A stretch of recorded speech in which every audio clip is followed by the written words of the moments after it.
მოგესალმებით მეგობრებო, ბრუნდება ჩვენი პოდკასტი, ჯგუფური პოდკასტი გვაქვს დღეს მეგობრებო. ჩვენთან სტუმრად არიან იუთუბერები, კაკო და ჰიტა.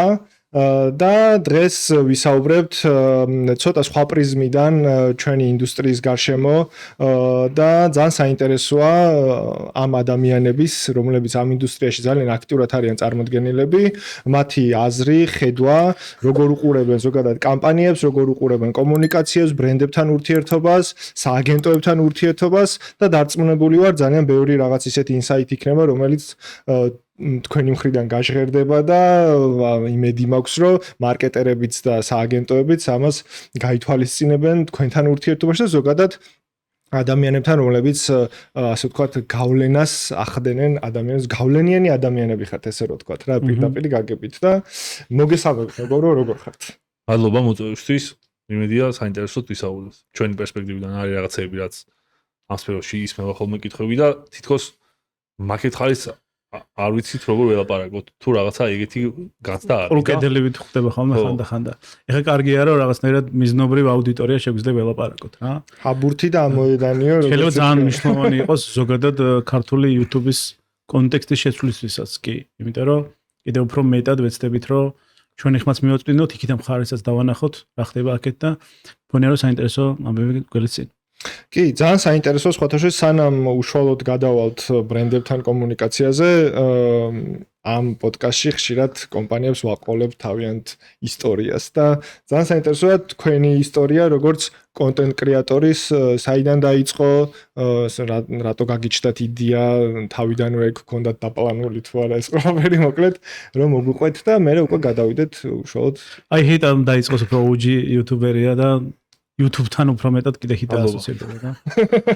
აუ, კაკოსთან ერთად ძალიან ძვირფას სიტყვები დაიხარჯა ეხლა. მე დავიწყე დაახლოებით 2017 წელს. ამ სფეროში დავინტერესდი 2016-ის ბოლოს, სადღაც ეგრე.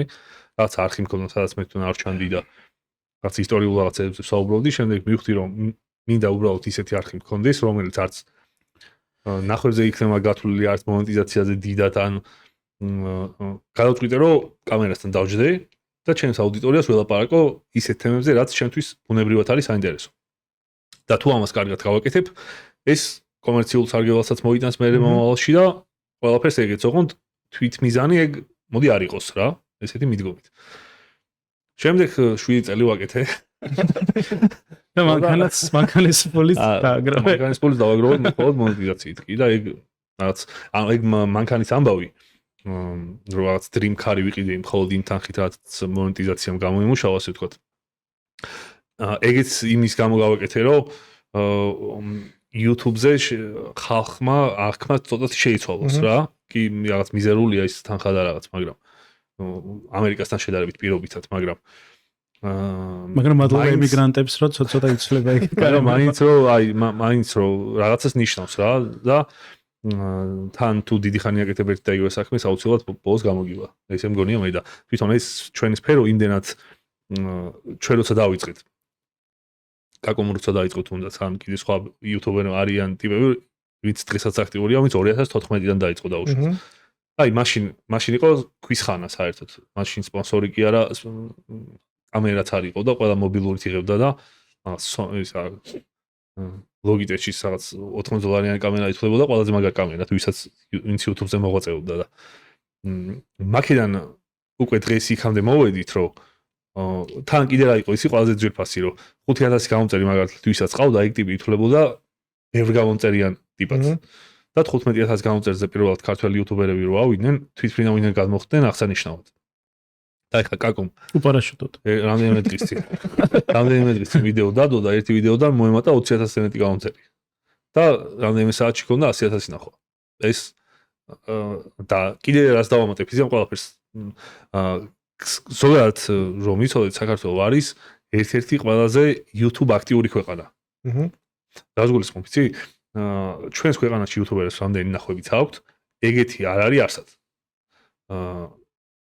მაგალითად, რას გულისხმობ? პროცენტულად. ხო, აი, მაგალითად ვართ 3 მილიონი ნახევარი ქართულად მოსაუბრი ადამიანი. ხო, მოსახლეობასთან შესაბამისად. ერთ-ერთი random იუთუბერი რო ვიდეოს დებს და 100,000 სინახვა აქვს პირველ 24 საათში. ეგ იმას ნიშნავს, რომ ყოველი 35 ადამიანი პირველ 24 საათში უყურებს, ხო? და ეგეთი ყავს 10-ობით იუთუბერი. ანუ ეგ არის, რავი, ცოტა მასშტაბურად რო შევხედოთ, სიგიჟია რა. და აი შენ რო იწყებდი მოკლედ ამ YouTube-ს ამ ძალიან ბევრი ადამიანია, ვინც გადაწყვიტავს, რომ დაიწყოს YouTube-ის კეთება. მაგრამ აი არ არის რა ის რაღაცა პირველ, მეორე, მესამე, მეოთხე ეპიზოდზე პირობითად და თუ კონდა შენ რაღაცა იმაგად ერთი წელი ეწვალე, ხო, ხშირად გვინახავს იმის ვიდეოები, რა ქვია, ბისტის ხო, რომ რაღაცა მე რამდენი ვიდეოდან დაიწყო უკვე ყურადღების მიქცევა და ასე შემდეგ და აი შენ შემთხვევაში კონტენტი იყო ის რითაც ასე ვთქვათ შენი ნიშა დაიჭირე თუ რაღაცა ბევრი რაღაც ცვალე მაგალითად იმაში სანამ კონკრეტულ შენ ხაზს დაიჭერდი. მე მგონი არაფერი არ მიცვლია. ანუ მე აი ეს პერსპექტივა როგორ არის იცი აი ესე რო თქვა მე როცა დავიწყე რომ არაფერი არ იყო და ეხლა რომ ამ ხელაზე განვითარდა რომ ბევრი ესეთი მაგარი იუთუბერი ყავს მე ვცხოვრობ ჩემი ოცნების დაკრისტალებულ ვერსიაში და ეხლა კიდე ალბათ ნახევარზეც არ არის კიდე ბოლომდე რაც მაქვს დაფიქრე კიდე უკვე ყოფილა ორდო მაგისტრის ვარ აქ რომ ხო და ამით ამისთვის ამ ბევრი ფანტაზია კი არ იყო საჭირო ანუ უბრალოდ განვითარებულ ქვეყნებში რომ შეხედავ იქ პირდაპირ შეიძლება განსაზღვრო რამდენი წელი ჩამორჩებით და თავიდანვე მაგას ვაკეთებდი და ახაც უბრალოდ ხედავდი რომ ის მაგალითად იქ რაც ხდებოდა 2016-ში აქ პროსტორატ იქ რო იყო რაღაცა ლეველი 2016-ში აქ მოვიდა 2022-ში პირობითად რა კი და მარტივია იქაც თუ ვადევნებ თვალს თან კიდე ამ სფეროში არის ძალიან უნიკალური რაღაც ნიუანსი რომ თუ გინდა რომ ამ სფეროში რამე აკეთო აუცილებლად მაყურებელიც უნდა იყო თორე დიდი ალბათობით არ გამოგივა და ეხლა მე მგონი კაკოსაც უნდა დავუთმოთ ჩამოვიდა ამაზონიდან და მარტო მიყურებ შენ საიდან იწყებ ამ ყველაფერს? სხვა შორის ჩემი და ჰიტას გამოცდილებები არის ცოტა კონტრასტული და ასევე ხედვებიც და ძალიან საინტერესო იქნება მაგის შაშლა აქ. მე ცოტა გვიან დავიწყე 21-ში ჯგუფურად მანდაც მოკლედ გუნდი შევიკარეთ ერთად დავიწყეთ ანგრიმენი მე პაუზა მქონდა ერთად 2 წელი ვიყავით მე პაუზა მქონდა დაახლოებით 3 წელი და მე ინდივიდუალურად შემოვედი ეს მოკლედ რომ აგიწერო რაღაცა ისე პრაგმატულად რა და ეს მე დავიწყე ინდივიდუალურად და წელიწად ნახევრის წინ აქტიურად რა. წელიწად ნახევრის წინ აქტიურად ხო. ხო და ჩემი გამოცდილება თუნდაც აი ჰიტესთან შედარებით არის მე უფრო აქცენტი გავაკეთე უფრო სისტრაფეზე ანუ სწრაფ გაზრდაზე ვიდრე აი რაღაცა ნელი ტემპით მოღვაწეობაზე, იმიტომ რომ რაღაც ჩემი გამოცდილებებით, რაღაცა კონკრეტული მიზნებით, რაღაცა მასშტაბების სრულები და ასე შემდეგ რა.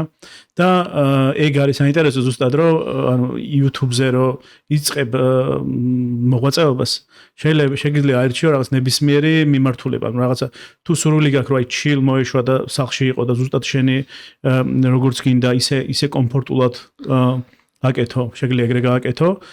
თუ გინდა რომ რაღაცა იმ თავგადასავლებში რაც არის შენთვის საინტერესო იმ თავგადასავლებში იყო და ეგ გააზიარო და რაღაცა ძალიან კიდე უფრო ძალიან პოპულარული და მასშტაბური თემები და მაგალითად როგორც ამაზონია ეგ თემები დაინტერესო აუდიტორია და იქ აჩვენო შენი თავი აყო. ეგ არ ნიშნავს იმას რომ ამაზონია ჩვენო, ეგ ნიშნავს რომ როცა იუთუბერი ხარ, ასე ნამდვილი იუთუბერი ხარ, ანუ ჩემი მხედველობა ვაჩვენო ამჯერად ამაზონში. მე შეიძლება ეგვიპტეში იყოს პირობითად რა.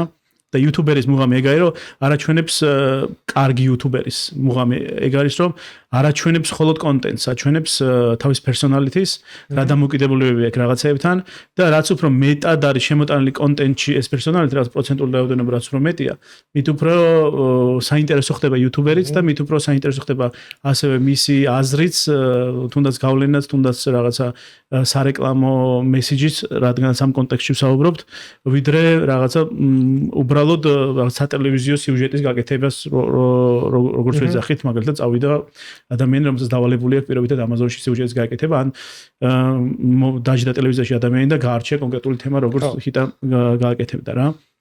და ამ კონტექსტში ძალიან საინტერესოა აი ეს სხვადასხვა მიმართულებები, მაგრამ მთავარი ამოსავალი წერტილი არის ის, რომ YouTuber-ი არის ადამიანი, რომელსაც უსმენ როგორია მისი აზროვნების მანერა, მისი მოქმედების მანერა და სხვადასხვა კონტექსტებში ეცნობი რა. შეიძლება ეს იყოს სამოგზაურო კონტექსტი, შეიძლება ეს იყოს რაღაცა ჩიფსების გასაჯვრის კონტექსტი, სხვადასხვა სიტუაციებში, მაგრამ თავარი ისე რომ ტიპი გევასება როგორც YouTuber-ი და ეხლა ჩვენ ვინც გვიყურებს მაგალითად და თუ ისეთი ადამიანები არიან, რომლებიც ჩვენი ვიდეოების უყურებენ და არ არიან თვალ ბოლომდე მარკეტინგით დაინტერესებული, მაინც მათთვის საინტერესო შეიძლება იყოს ჩვენი აზრის მოსმენა კონკრეტულად ამ თემებზე, იმიტომ რომ ჩვენ მაინტერესებთ და ასევე აინტერესებთ ჩვენი ლოგიკა აქ როგორ მუშაობს რა. და სწორედ აი ამის გამოა რაღაცა ძალიან საინტერესო ეს პროფესია. იცი რა გამახსენდა?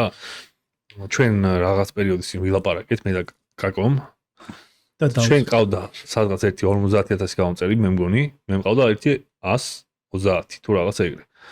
და აი ხა რომ ამბობდა რომ გადავწყვიტე რომ სწრაფად მოვიმატო გამომწერები, ამ სწრაფად განვითარდე. ანუ ეგ ყველაფერი ამ სფეროში არის გათვლადი რა, როგორ მიმართულებას ირჩევ, რასაკეთებ მაგისთვის და მაშინ თქვით რომ მე რომ მივახლოვდებოდი დაახლოებით 200.000, მაშინ გადამასწრებდი შენ.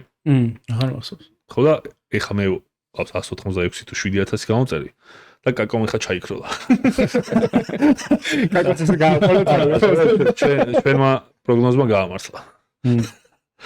მაგრამ ხო რა, უბრალოდ ჰიტას არ ყავს ის რა ქვია, მტერი მაიმუნის სახით და ეგ არის ერთ-ერთი განსხვავება.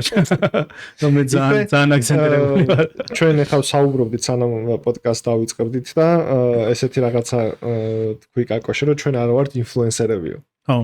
არა. ხო და ინფლუენსერები ვართ, რა თქმა უნდა, გავლენები გვაქვს. ხო, ანუ მარკეტკენ მივიდიოდი რომ რეალურად ადამიანის აქმაში რა ინფლუენსერები ინფლუენსერს ვეძახით გავლენიან ადამიანებს, ხო, ანუ რომლებიც რაღაც კუთხე კარგად თუ ცუდად რაღაცა ზეგავლენას აახდენ, აზრის ზეგავლენაც რო დავარქვათ პირობითად, ანუ შენი აზრი რომ ჩემთვის შეიძლება მნიშვნელოვანი იყოს და ასე ვთქვათ, იმიტომ გიყურებდე რომ თუნდაც შენი ხუმრობა გადავიღო მე და ეგ ხუმრობა გავიმეორო და ეს გავლენა ჩემზე მოახდინო, ანუ გვინდა არ გვინდა ეგ გავლენა არსებობს. ეხლა თქვენი განვასეთ, თქვენ ძალიან დიდი გავლენა გაქვთ თქვენივე აუდიტორიაზე, ხო? შესაბამისად, ეგ ჩემი აზრით ძალიან მნიშვნელოვანი, ეხლა შეიძლება სხვა სახელ დავარქვათ პირობითად. მე უბრალოდ ხალხის აღქმით თქვი და არა მარკეტინგული სააგენტოს აღქმით რა. იმიტომ რომ მარკეტინგული სააგენტოსთვის ჩვენ ინფლუენსერები ვართ, რა თქმა უნდა, მაგრამ ხალხის აღქმაში როგორია ინფლუენსერი და როგორია იუთუბერი, იმ აუდიტორიაში ყოველ შემთხვევაში ვინ ჩვენ გვიყურებს, მაინც სხვადასხვაა რა. ხო, მოდი მარკეტინგული განსაკუთრებულად უყუროთ დღეს. მოდი გავმიჯნოთ თუ იქნება საშუალება. ესე ამ სფეროში არის ესეთი რაღაცა. ადამიანი რომელიც YouTube-ზე მოღვაწეობს, ასე ვთქვათ, და ეგ არის მისთვის full time სამსახური ან რაღაცა ეგეთი. ხო. ინფლუენსერად არ მოიაზრებს თავს და არც მისი გამომწერები არ მოიაზრებენ. Instagram-ში შეიძლება გქონდეს იქაც რაღაც გქონდეს პარტნერშიპები, მაგრამ ეგ უფრო დამხმარეს არიან, შეიძლება არც დამხმარეს არ იყოს. და როცა ინფლუენსერად პოზიციონირდები, შენი მთავარი საქმე არის Instagram-ზე მოღვაწეობა. ესე რომ შევაჯამოთ. და შეიძლება YouTube-ის საერთოდ არ გქონდეს. მაგრამ ეხლა შენი კონტექსტიდან მაინტერესებს შენ როგორ არის ჩვენ აგენტოები ეგრე კლასიფიცირებული არ არის ყველაფერი რა ანუ ჩვენთან ინფლუენსერის პლეისმენტი რო შემოდის პირობითად გჭირდება ინფლუენსერების პლეისმენტი და არის რაღაც კონკრეტული ბიუჯეტი იქ მოიაზრება პლეისმენტი ქართული შესაძლებლობა განთავსება ვიდეოში ინტეგრაცია არის ხო ვიდეოში განთავსება ანუ რომ არის კონკრეტული ბიუჯეტი რომ უნდა ამ ბრენდს ასე ვთქვათ ინფლუენსერების გამოყენება იქ მოიაზრება YouTuber-იც, TikToker-იც, Instagram-ელიც, როგორ შეიძლება პლატფორმად რო დავყოთ, ანუ ყველა ეგ ადამიანი რა. Facebook-ელი მე სტატუსი. Facebook-ელი სტატუსი. ხო და ჩვენს შემთხვევაში ეგ არ არის რა, მაგრამ მესმის ანუ ეგ ის, იმიტომ რომ YouTube-ს იმხელა შრომა ძალისხმევა ჭირდება, რომ შეიძლება თქვენ არის თქვენ ეგოები გვაქვს, მაგრამ თავმოწამეობის გამო კი მაგრამ ჩავშლის. აი ვიღებ კი უყურებთ. აი ოდნავ გვერდი და TikToker influencer-ები არის. მაგრამ აი თუ დააკვირდები, თუ TikToker-ი ან Instagram-ერი YouTube-ს აქტიურად იწყებს, ის ეგრევე YouTuber-ი ხდება, იმიტომ რომ სტატუსია YouTuber-ობა და თვითონვე უსწორდება რომ თავის YouTuber-ი დაუძახოს. მეგობრებო, მე ვარ YouTuber-ი ამერიდან. YouTube-ზე მოღვაწეობ.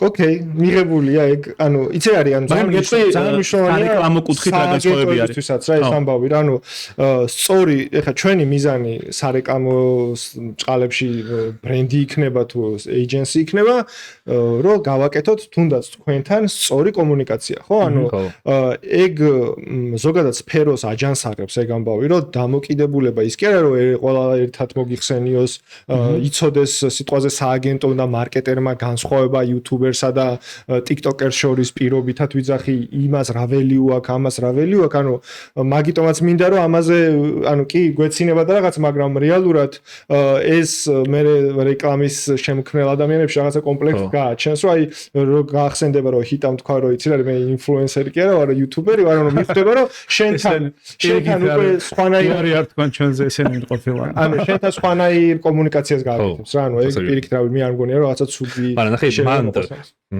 მაგ სიტყვაში კიდე ანუ ბევრი ქვეტექსტია რის გამოც ეგრე გამიჯნულია რა.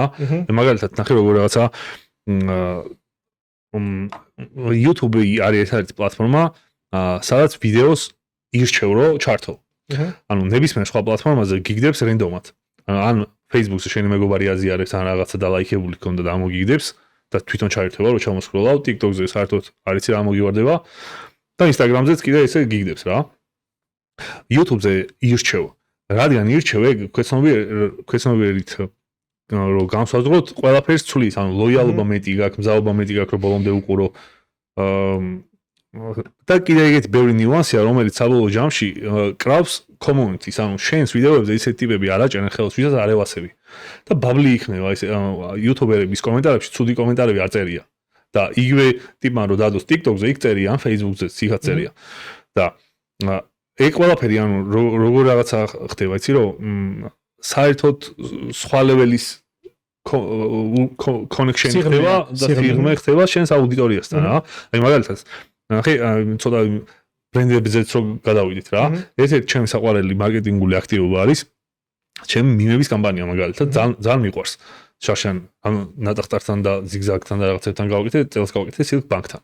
ნახე ჩემს აუდიტორიას ვეუბნები რომ მაგალითად ამ ბარათზე გააკეთეთ მიმები. და გამოგზავნე ჩემს ჯგუფში. რომელშიც 100,000-ზე მეტი ადამიანი შემოვიდა უკვე და იქ მიმებს პოსტავენ რა და იქ რაც იპოსტება, შემდეგ მე მაგ რაღაცებზე ვარეაქტებ. დაახლოებით 3-4 დღეში გამოგზავნა 1000-მა ადამიანმა. ეს 1000 ადამიანი რაღაცას რო გზავნის, მე კი არ მიგზავნის პირადში, იქ იპოსტება საჯაროდ. და ამ ყველაფერს აქვს ორგანული engagement-ი ერთ კვირაში ან ორ კვირაში დაახლოებით 15-20 მილიონი მხოლოდ Facebook-ზე. შემდეგ აქედან მე ვარჩევ რაღაცა ნაწილს და YouTube-ზე ვარეაქტებ. ვიდეოში. ამაზე რო ვარეაქტებ, აქედან კიდე TikTok ფორმატებად ვჭრიდი და მაგას TikTok-ზე ვდებ ან Instagram-ზე შეიძლება. და ფაქტობრივად ანუ ჩემი გამომწერების გაკეთებულ მატერიალებზე, რომელიც იდეაში სპონსორის არის, სპონსორის რაღაცასაც შეიცავს, მაგაზე იწყობა მთელი ეს ეკოსისტემა რა. და იქ შეიძლება სპონსორის არც იყოს, შეიძლება თქვა რომ აი მაგალითად კაკომ რო ეს გველი დაიჭირა, მაგაზე გააკეთეთ და მაგაზე გააკეთებს რამდენიმე 1000 ადამიანი რა. და ეს რაღაც უნიკალური სუპერძალა მე კი არ მაქვს მარტო, ანუ YouTuber-ებს ყველას ეგრე აქვს. ანუ და ეგ იმხელა ძალა არის სინამდვილეში. მარკეტინგულად რო ავიღოთ ეს user generated ამბავი რომ რაღაცას ამბობ და ადამიანები მე მაგას კი არ ნახულობენ ან ნახვად კი არ ითვლება. მაგაზე რაღაცას ქმნიან თვითონ. თავისი კრეატივიდან გამომდინარე. ზოგი თამაშს ქმნის, ზოგი ვიდეოს ქმნის, ზოგი რაღაცა იმას აწყობს ისე მუსიკები დაწერეს და გაიტრენდა მე TikTok-ზე და რავი, სიგიჟეები ხდება ხოლმე. და ეგ შეუძლია ყველა დიდი YouTuber-ს. და ეგ ეხა ნახე მე საქართველოს მასშტაბზე ვყვები მაგას, მაგრამ იგივე რაღაცებს აკეთებენ გლობალურ მასშტაბზეც, მაგალითად. აი პოდკასტში ვართ ეხა და ყველაზე მაგარი მაგალითი არის ესეთი ერთი დიდი YouTuber-ია Markiplier-ი. 30 მილიონზე მეტი გამომწერი ყავს რა. გააკეთა პოდკასტი. უცებ მოგიყვებით, ბევრ დროს არ წავიღებ. გააკეთა პოდკასტი. არ ვიცი ეგ ისტორიათან და საინტერესო кейსია. და ეს პოდკასტი ხო არის მაგალითად Spotify-ზე, Apple Podcast-ზე, Google Podcast-ზე და YouTube-ზე და კიდე ყველგან, სადაც პოდკასტები არის ხოლმე. და პოდკასტები ხო ამდენი არის, ახლა მსოფლიოში ზოგი პირველზე არის როგორც ვიცი, Joe Rogan-ის პოდკასტი ნახვებით, მე Spotify-მა 100 მილიონად იყიდა და მთელი ამბები და ამ ტიმმა თქვა ისეთი რამე, რომ თუ ჩემს პოდკასტებს ყველა ამ პლატფორმაზე პირველზე აიყვანთ მოსმენით. გავაკეთებ OnlyFans. დავდეფიქ რაღაცა ნუდებს და იქიდან კიდე რა თანხა შემოვა გავუშვებ გამოქვენებაში.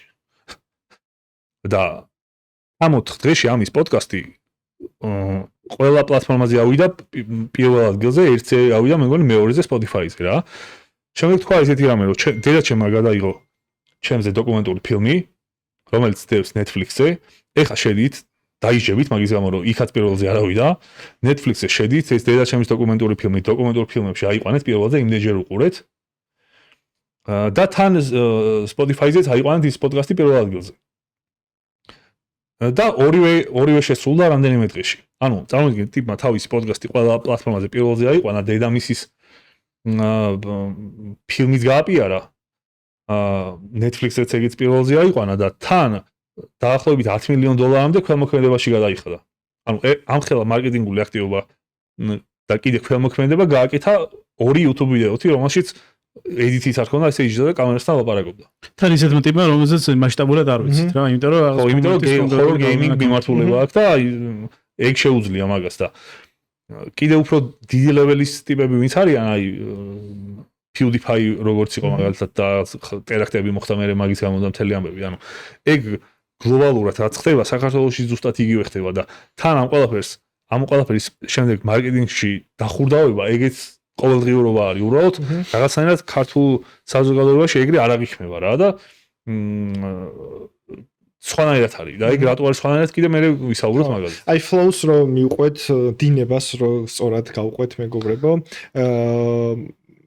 თუ არის რამე განსხვავება, მაგალითად ეხლა წლებია თქვენ ამ საქმეს აკეთებთ, რომ რაღაცა შეიცვალა YouTube-ის რეალობაში თუნდაც ტენდენციები ხო, ანუ ინდუსტრია ვითარდება, იცვლება რაღაცები და აი თქვენ როგორც კრეატორებმა რა ადაპტაცია განიცადეთ თუნდაც ამ მიმართულებით, რა აღმოაჩინეთ და ასევე ძალიან საინტერესო აუდიტორიაც თუ იცვლება, გულისხმობ იზრდება თქვენთან ერთად და ალბათ მათაც აქვთ რაღაცა კონკრეტული მოთხოვნები მე ხო, ანუ თქვენგან აი როგორც ბრენდისგან ითხოვს მომხმარებელი რაღაცა ახალს, რაღაც კომუნიკაციას და ასე შემდეგ. ანუ ძალიან საინტერესოა თუ გაქვთ აი ეგ რაღაცები დაჭერილი თქვენს შემთხვევაში.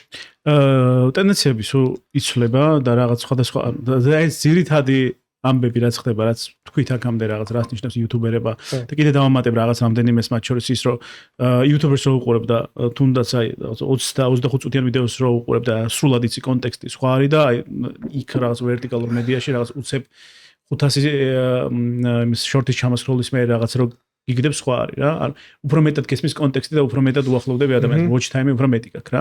რაც შეეხება ზოგად ტენდენციებს, ძალიან ბევრი ცვლილებაა საქართველოშიც და არა მარტო საქართველოშიც. მათ შორის ცვლილება იმ კუთხით, რომ ტელევიზორში ჩართვები ძალიან გაზრდილია YouTube-ში რა. მაგალითად, ჩემ ვიდეოებს სადღაც 50%-ზე მეტი უკვე ტელევიზორში რთავს რა.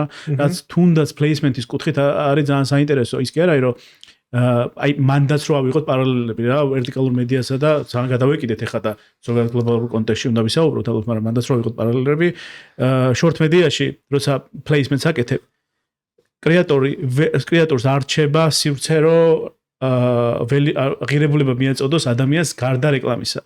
ის ვალდებულია და იძულებულია რაღაცნაირად, ნუ შეიძლება ცოტათ შეფუთოს, მაგრამ იძულებულია რომ აი ამ 30 წამიან თუ 1 წუთიან სივრცეში მოახერხოს პირდაპირ პროდუქტის მიყიდვა. პროდუქტზე საუბარი. რაც თავის მხრივ აუდიტორიას რაღაცნაირად იმდენად დაბომბილი ვართ ამ რეკლამებით, რომ ცოტა რაღაც აღიზიანებს, ან არ მოწონს და ასე შემდეგ. YouTube სივრცეში პირიქით ხდება.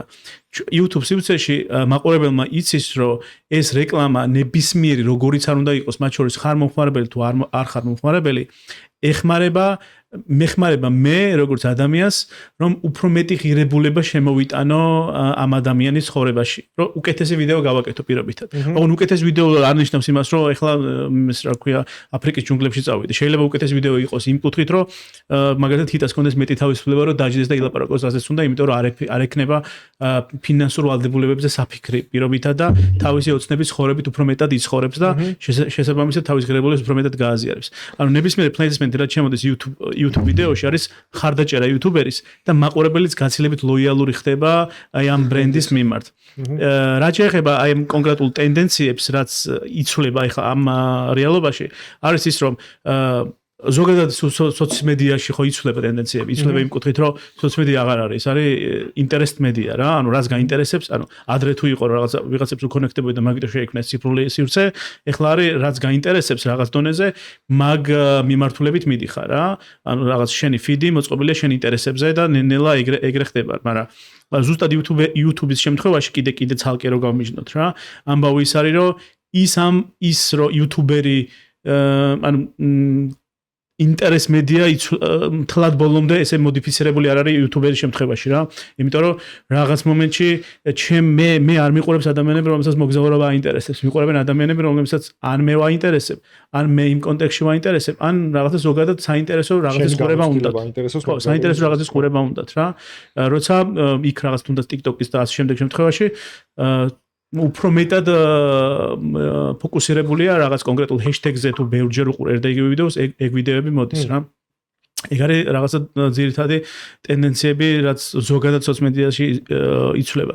რაც შეეხება კონკრეტულად კომპანიების ინტერესის კუთხით, ან YouTube-ის აღქმის კუთხით, თუნდაც ან ზოგადად კრეატინგის კუთხით რა, წარმოუდგენელია რომ რაღაც 5 წლის წინ როგორი აღქმაც იყო YouTube-ზე, როგორც პროფესიაზე, ან რაღაცა რესპექტი თუნდაც ან პატივისცემა ამ საქმიანობაზე, ან თუნდაც კონტენტ კრეატინგზე, ან თუნდაც უფროსი თაობის ადამიანების მიმართ რადიკალურად შეცვლილი ეგ და გაცილებით მეტ ბავშვს უნდა მათ შორის გახდეს, რომ YouTuber-ი ან კონტენტ კრეატორი, ასევე გაცილებით მეტი სპონსორი ხედავს ღირებულებას აქ უფრო მეტად ვიდრე თუნდაც ტელევიზიაში და ეგ ტენდენციები მუდმივად მზარდია. და თუნდაც ის ფაქტი რომ შენ აქ პოდკასტს აკეთებ, ეგეც მაგის დასტურია რა, ანუ ყველა სფეროს ადამიანები შემოდიან ნელა და თავიანთ კონკრეტულ ინსაიტებს აზიარებენ და მაგიტოა საინტერესო YouTube-ი რომ ეგ არ არის რაღაც მარტო მოგზაურობა ან მარტო ჯდომა, ეგ არის შენი თავის გამოხატვა, შენ რაშიც ხარ პროფესიონალი ან რა აზრების გაწუხებს, ის შეგლია ადგე და მოყვე და თუ ამას საინტერესოდ მოყვები, თუ ამას YouTube-ურად მიუდგები და თუ რაღაც კონკრეტულ დეტალებს გაითვალისწინებ, შენ და თუ ისწავლი იმ უამრავ დეტალს, რომელიც YouTube-ერისთვის ძალიან მნიშვნელოვანია რომ იცოდეს რაღაცა როგორ დადო ვიდეო, რა thumbnail-ი გააკეთო, როგორ შეფუთო, როგორ დაიწყო, როგორ შეინარჩუნა ეს retention-ი, რასაც ქვია, აი დეტალები, თუნდაც თუ მე სპონსორებზე თუ მიდიხარ, როგორი ურთიერთობა გქონდეს სპონსორებთან და უამრავი მიკრო დეტალს თუ გაითვალისწინებ, მე გახდები წარმატებული YouTuber-ი, ანუ ადამიანი და ის YouTuber-ობის მიღმა რაც არის კონკრეტული ძალიან დიდი შრომა სხვა არის, მაგრამ იქ ხო, ანუ ბევრი ის არის, რა ქვია. ხო, ნუ ამის მიღმა ძალიან ბევრი დეტალია.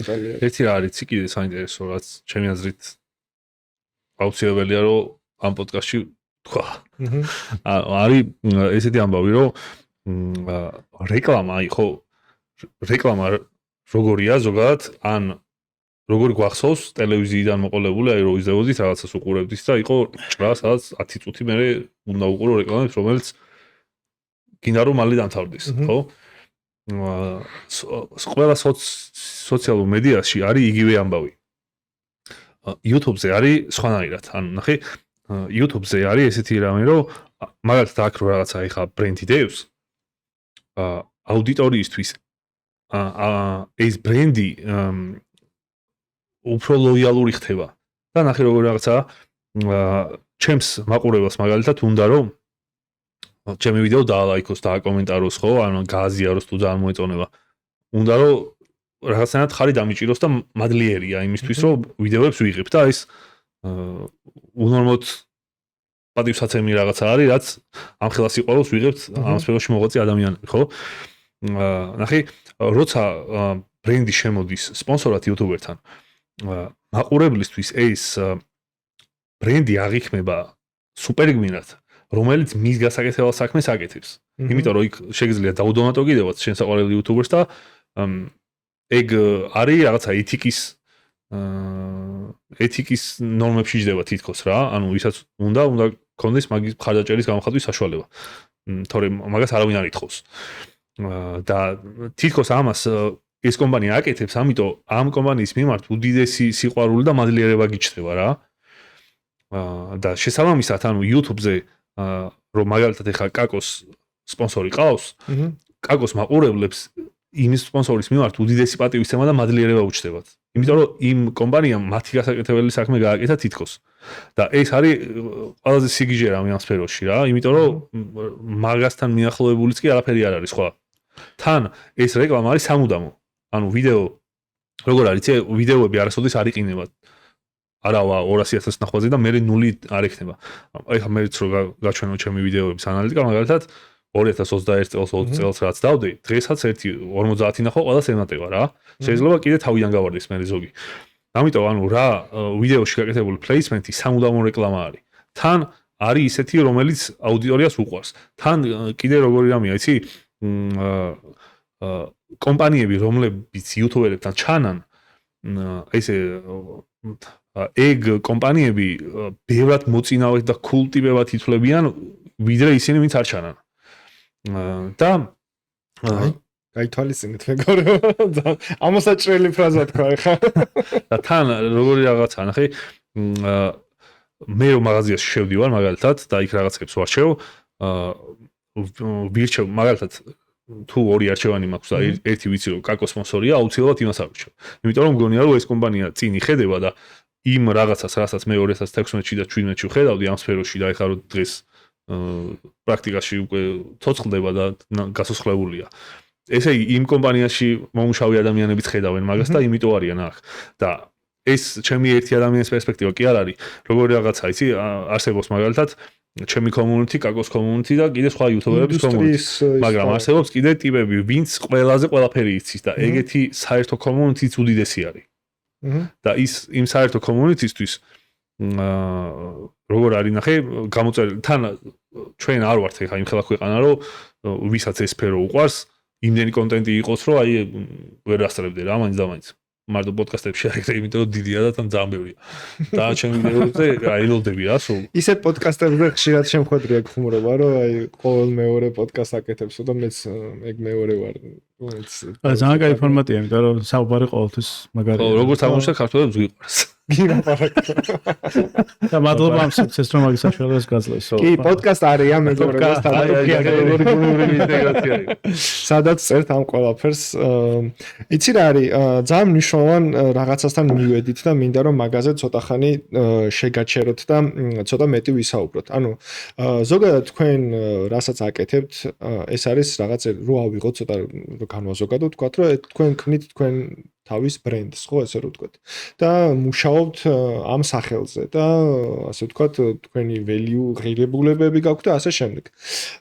აი რას აკეთებთ თქვენ ინდივიდუალურად ამისთვის, ანუ რომ აი თუნდაც აი ბრენდებს რომ მიმართოთ პირობითად, აი ეს ყველაფერი რა პროცესი არის, რას ითვალისწინებთ, რას არ ითვალისწინებთ, რა არის თქვენთვის მაგალითად მიუღებელი თქვენი კომუნიკაციის ნაწილში, რომ პირობითად ხო შეიძლება რაღაცა იყოს რაღაცა ინდუსტრია, რომელზეც თქვათ, რომ აი ჩემი ასე ვთქვათ ტიპაჟიდან და ჩემი ბრენდიდან გამომდინარე ეს ვერასდროს ვერ ვიმუშავებ ამ კომპანიასთან, პირობითად ვიცახი.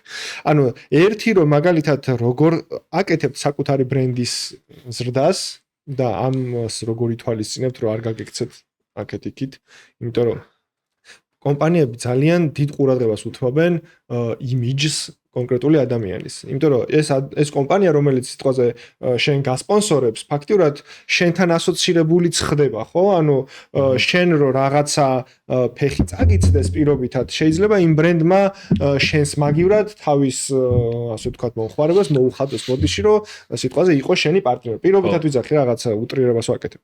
ანუ აი ეგ ძალიან მნიშვნელოვანია თქვენ როგორ უყურებთ თქვენ ბრენდს და თუნდაც ზეუადაში რას აქცევთ ყურადღებას და ასე შემდეგ. საიდან დავიწყო? საიდან გაგიხარეთ?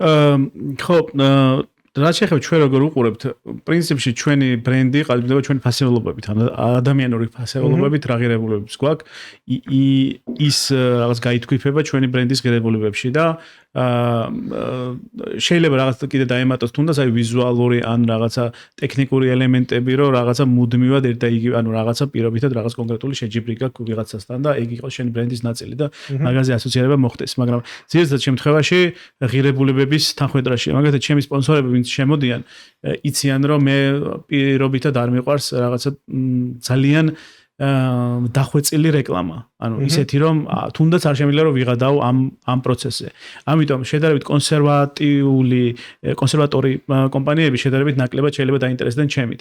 მე რაღაცა მიყვარს რაღაცა კონკრეტულ რაღაც თემებზე გადაობა, მიყვარს რაღაცა ანალიზი, დაკვირვება და ასე შემდეგ და მნიშვნელოვანია რომ კომპანია შედარებით მოქნილი იყოს და მათ შორის რაღაცა ერთად კონკრეტულად ვიღადაოთ რაღაცაზე. მაგალითად პირობითად რავი რაღაც მომენტში რომ selfie არიჭერს, მაგაზე ვიღადაო რა.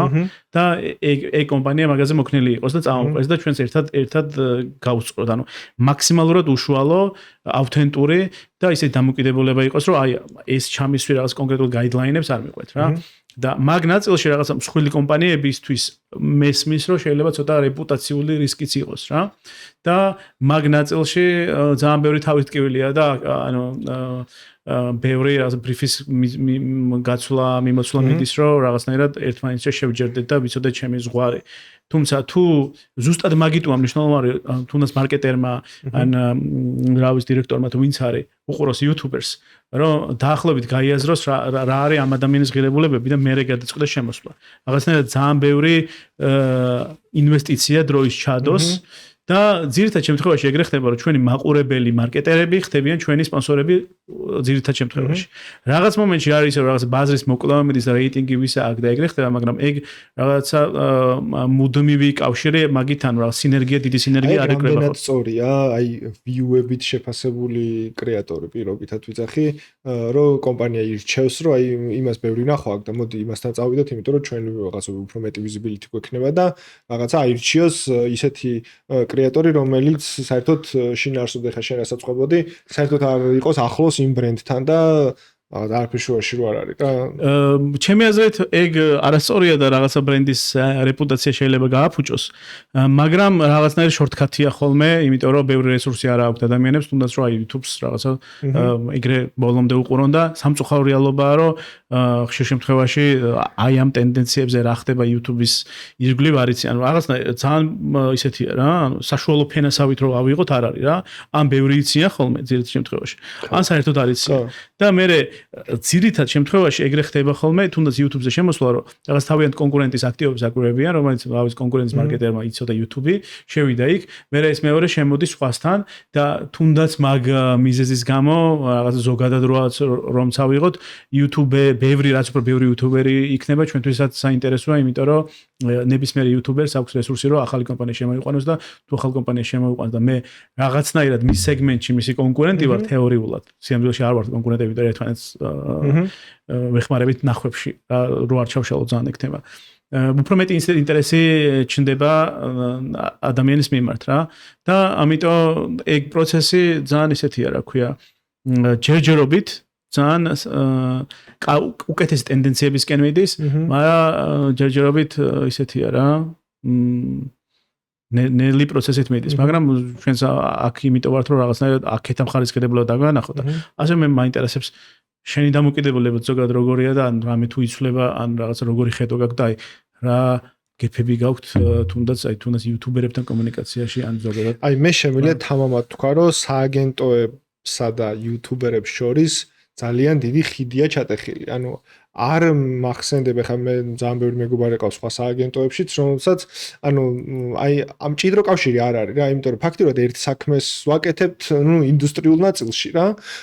ხო, ანუ კონტენტს ვქმნით ჩვენს ბრენდებისთვის, თქვენ კონტენტს ვქმნით, visibility-ს უყურებთ ორივე, ორივე რაღაც კონკრეტულ KPI-ს მივყავით, პირობითად ერთ ინდუსტრიაში ვართ და ძალიან გვჭირდება ერთმანეთი, ანუ მე მგონია რომ ძალიან ახლო დამოკიდებულება უნდა იყოს, მაგრამ თითქოს სააგენტოებში არის ძალიან სიმწირე YouTube-ის პლატფორმის ჯერ ერთი კარგად რო კონდეთ გააზრებული და ათვისებული.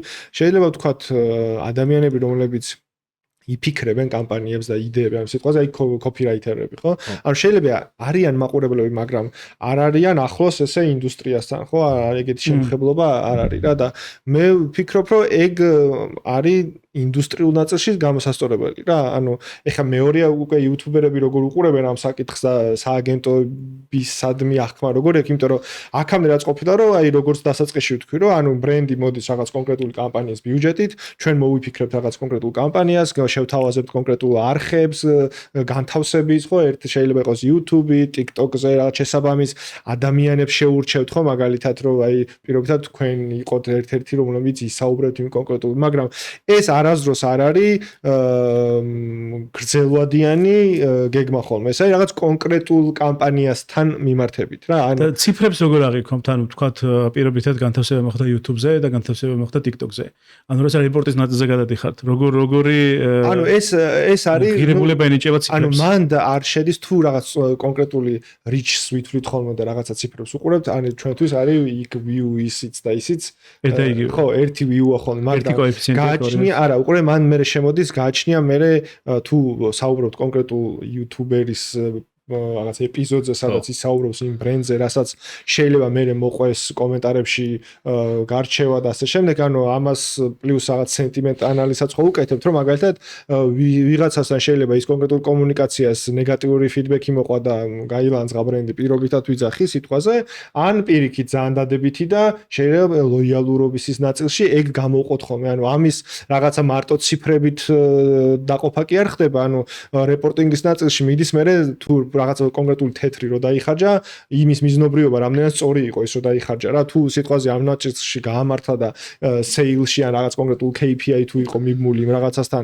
გაიზარდა, რა თქმა უნდა მე დგება საკითხი, რომ ამ YouTuber-თან მოდი ისევ გავაგზავნოთ რა, ან ისევ ახლიდან რაღაც ახალი დავალებით მივიდეთ რა, მაგრამ ის რო რაღაცა ჩვენ აი როგორც გვაქვს რაღაცა ბაზა გვაქვს ხო პირობითად placement-ების, ინფლუენსერების, ანუ იქ განთავსების გარდა სააგენტო სხვა კავშირი არ აქვს და მე მაგალითად გამისწორდებოდა პირადად რაღაცა კამპანიაზე რო ვფიქრობთ და YouTube-ის პლატფორმა რო გაჩნდა, შეგვეძლო სააგენტოს რო YouTuber-ებს პირობითად ვიძახე, აი თქვენ დაგიძახოთ და გითხრათ რომ აი რაღაცაზე ვფიქრობ და ერთად ხوار ვიბრეინსტორმინგოთ პირობითად. რა იმიტომ რომ შეიძლება კამპანიის მოგფიქრება რა, რომ ისეთი ინსაიტები შეიძლება მოგცეთ თქვენ ну вообще იმაზე აიწყოს ტელეკომუნიკაცია და ეგ იყოს მთავარი პლატფორმა რა ანუ აი ეგეთი რაღაცები მე არ მახსენდება რომ ქართულ რეალობაში ეგეთი რაღაცა კოლაბები იუთუბერებთან მომხდარიყო რა მაგრამ ვისურვებდი რომ ყოფილიყო იმიტომ რომ ძალიან მზარდი ინდუსტრია ვართ რა და ეგ თუ არ გავზარდეთ ერთმანეთი რა ხა თქვენ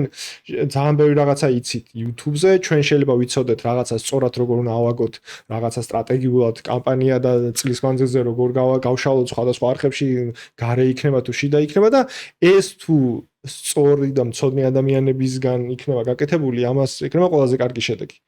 ხო და ეხა არ ვიცი ხე მე ჩემი სააგენტოდან შემილია მაგისის თქვა რომ ამის ღიაობა ჩვენ გვაქვს, დარწმუნებული სხვა სააგენტოებსაც აქვთ ეგ ღიაობა რომ რაც უფრო სწორად დაგეგმილი და სწორ ციფრებზე გავლენ ისინი ხო ანუ ბრენდისთვის ეს ყველაზე მომგებიანი არის და ბრენდი როცა მოგებულია სააგენტოც ბედნიერია და იუთუბერის და ყველა ის ადამიანი მოდი რა ცოტა ის ქართული ბაზარი რო არ გადავიდეთ კაკოსაც ვკითხე ჰიტას ბრენდზეც თქვათ და მე გადავიდეთ უკვე უშუალოდ სუფთად მაგ თემაზე რომ დავფაროთ ყველაფერი. კარგი მე ჩემ ბრენდზე ბევრი არ ვიცი რა თქვა თავიდანვე ეს წამი გაგეჩე რამე ასოციაცია მოგდის ჰიტაზე თუ გიმიგიდევნებია ჰიტაზე აი მე ჰიტაზე აი მე მიმების რაც არის ეგ რაც აქვს თავისი რამე IQ-სთან დაკავშირებული ხო 160 ხო ხო ანუ ეგ არის ბრენდი რა ანუ ეგრევე ჰიტაზე ეგ ასოციაცია ჩემ როგორ მუშაობს ნახე ჩემი ამბავი რომ ეს ქუჩაში ვინმე რომ დამინახავს შეიძლება სახელი ვერ გაიხსენოს ჩემი ვერც IQ გაიხსენოს და შენ ისა ხარ ჭკვიანი როა და უსაურია ხო მაგრამ კაია აია რომ ცუდი ასოციაცია მე რომ ჩემზე რომ მაიმუნზე არის ეგრევე ასოციაცია თორ კაი არ არის აი ამ როგორი რაღაცა აი მეც მინდოდა რაღაც კომენტარს გაკეთებო თქვენ რომ საუბრობდით ბევრი საინტერესო რამე თქვით რა ნახე მაგალითად რომ ავიღოთ Facebook-ზე 100,000 ნახვა დაახლოებით 20 წუთიან ვიდეოზე იგივე ვიდეო რომ იყოს YouTube-ზე რომელსაც იქაც ზუსტად იგივე ვიდეოა და იქაც 100,000 ნახვა აქვს ეგ ორი ვიდეო ერთმანეთს რო შეადარო watch time-ში, ანუ რამდენი საათია ორივე ნანახი ჯამში რა. YouTube-ზე გამოდის დაახლოებით 7,000 ჯერ მეტი. და არა და ორივეგან 100,000 ნახვა წერია. და საბოლოო ჯამში ეგ გაძლევს მე იმ სიძლიერეს, რაზეც აქამდე ვლაპარაკობდით რა. რომ სინამდვილეში ნახვას კი არ აქვს მნიშვნელობა აქვს რამდენი საათი გისმენს ტიპი. და ეგ რო ახსნათ, მაგისთვის უნდა ჩავყვეთ როგორ მუშაობს YouTube-ი.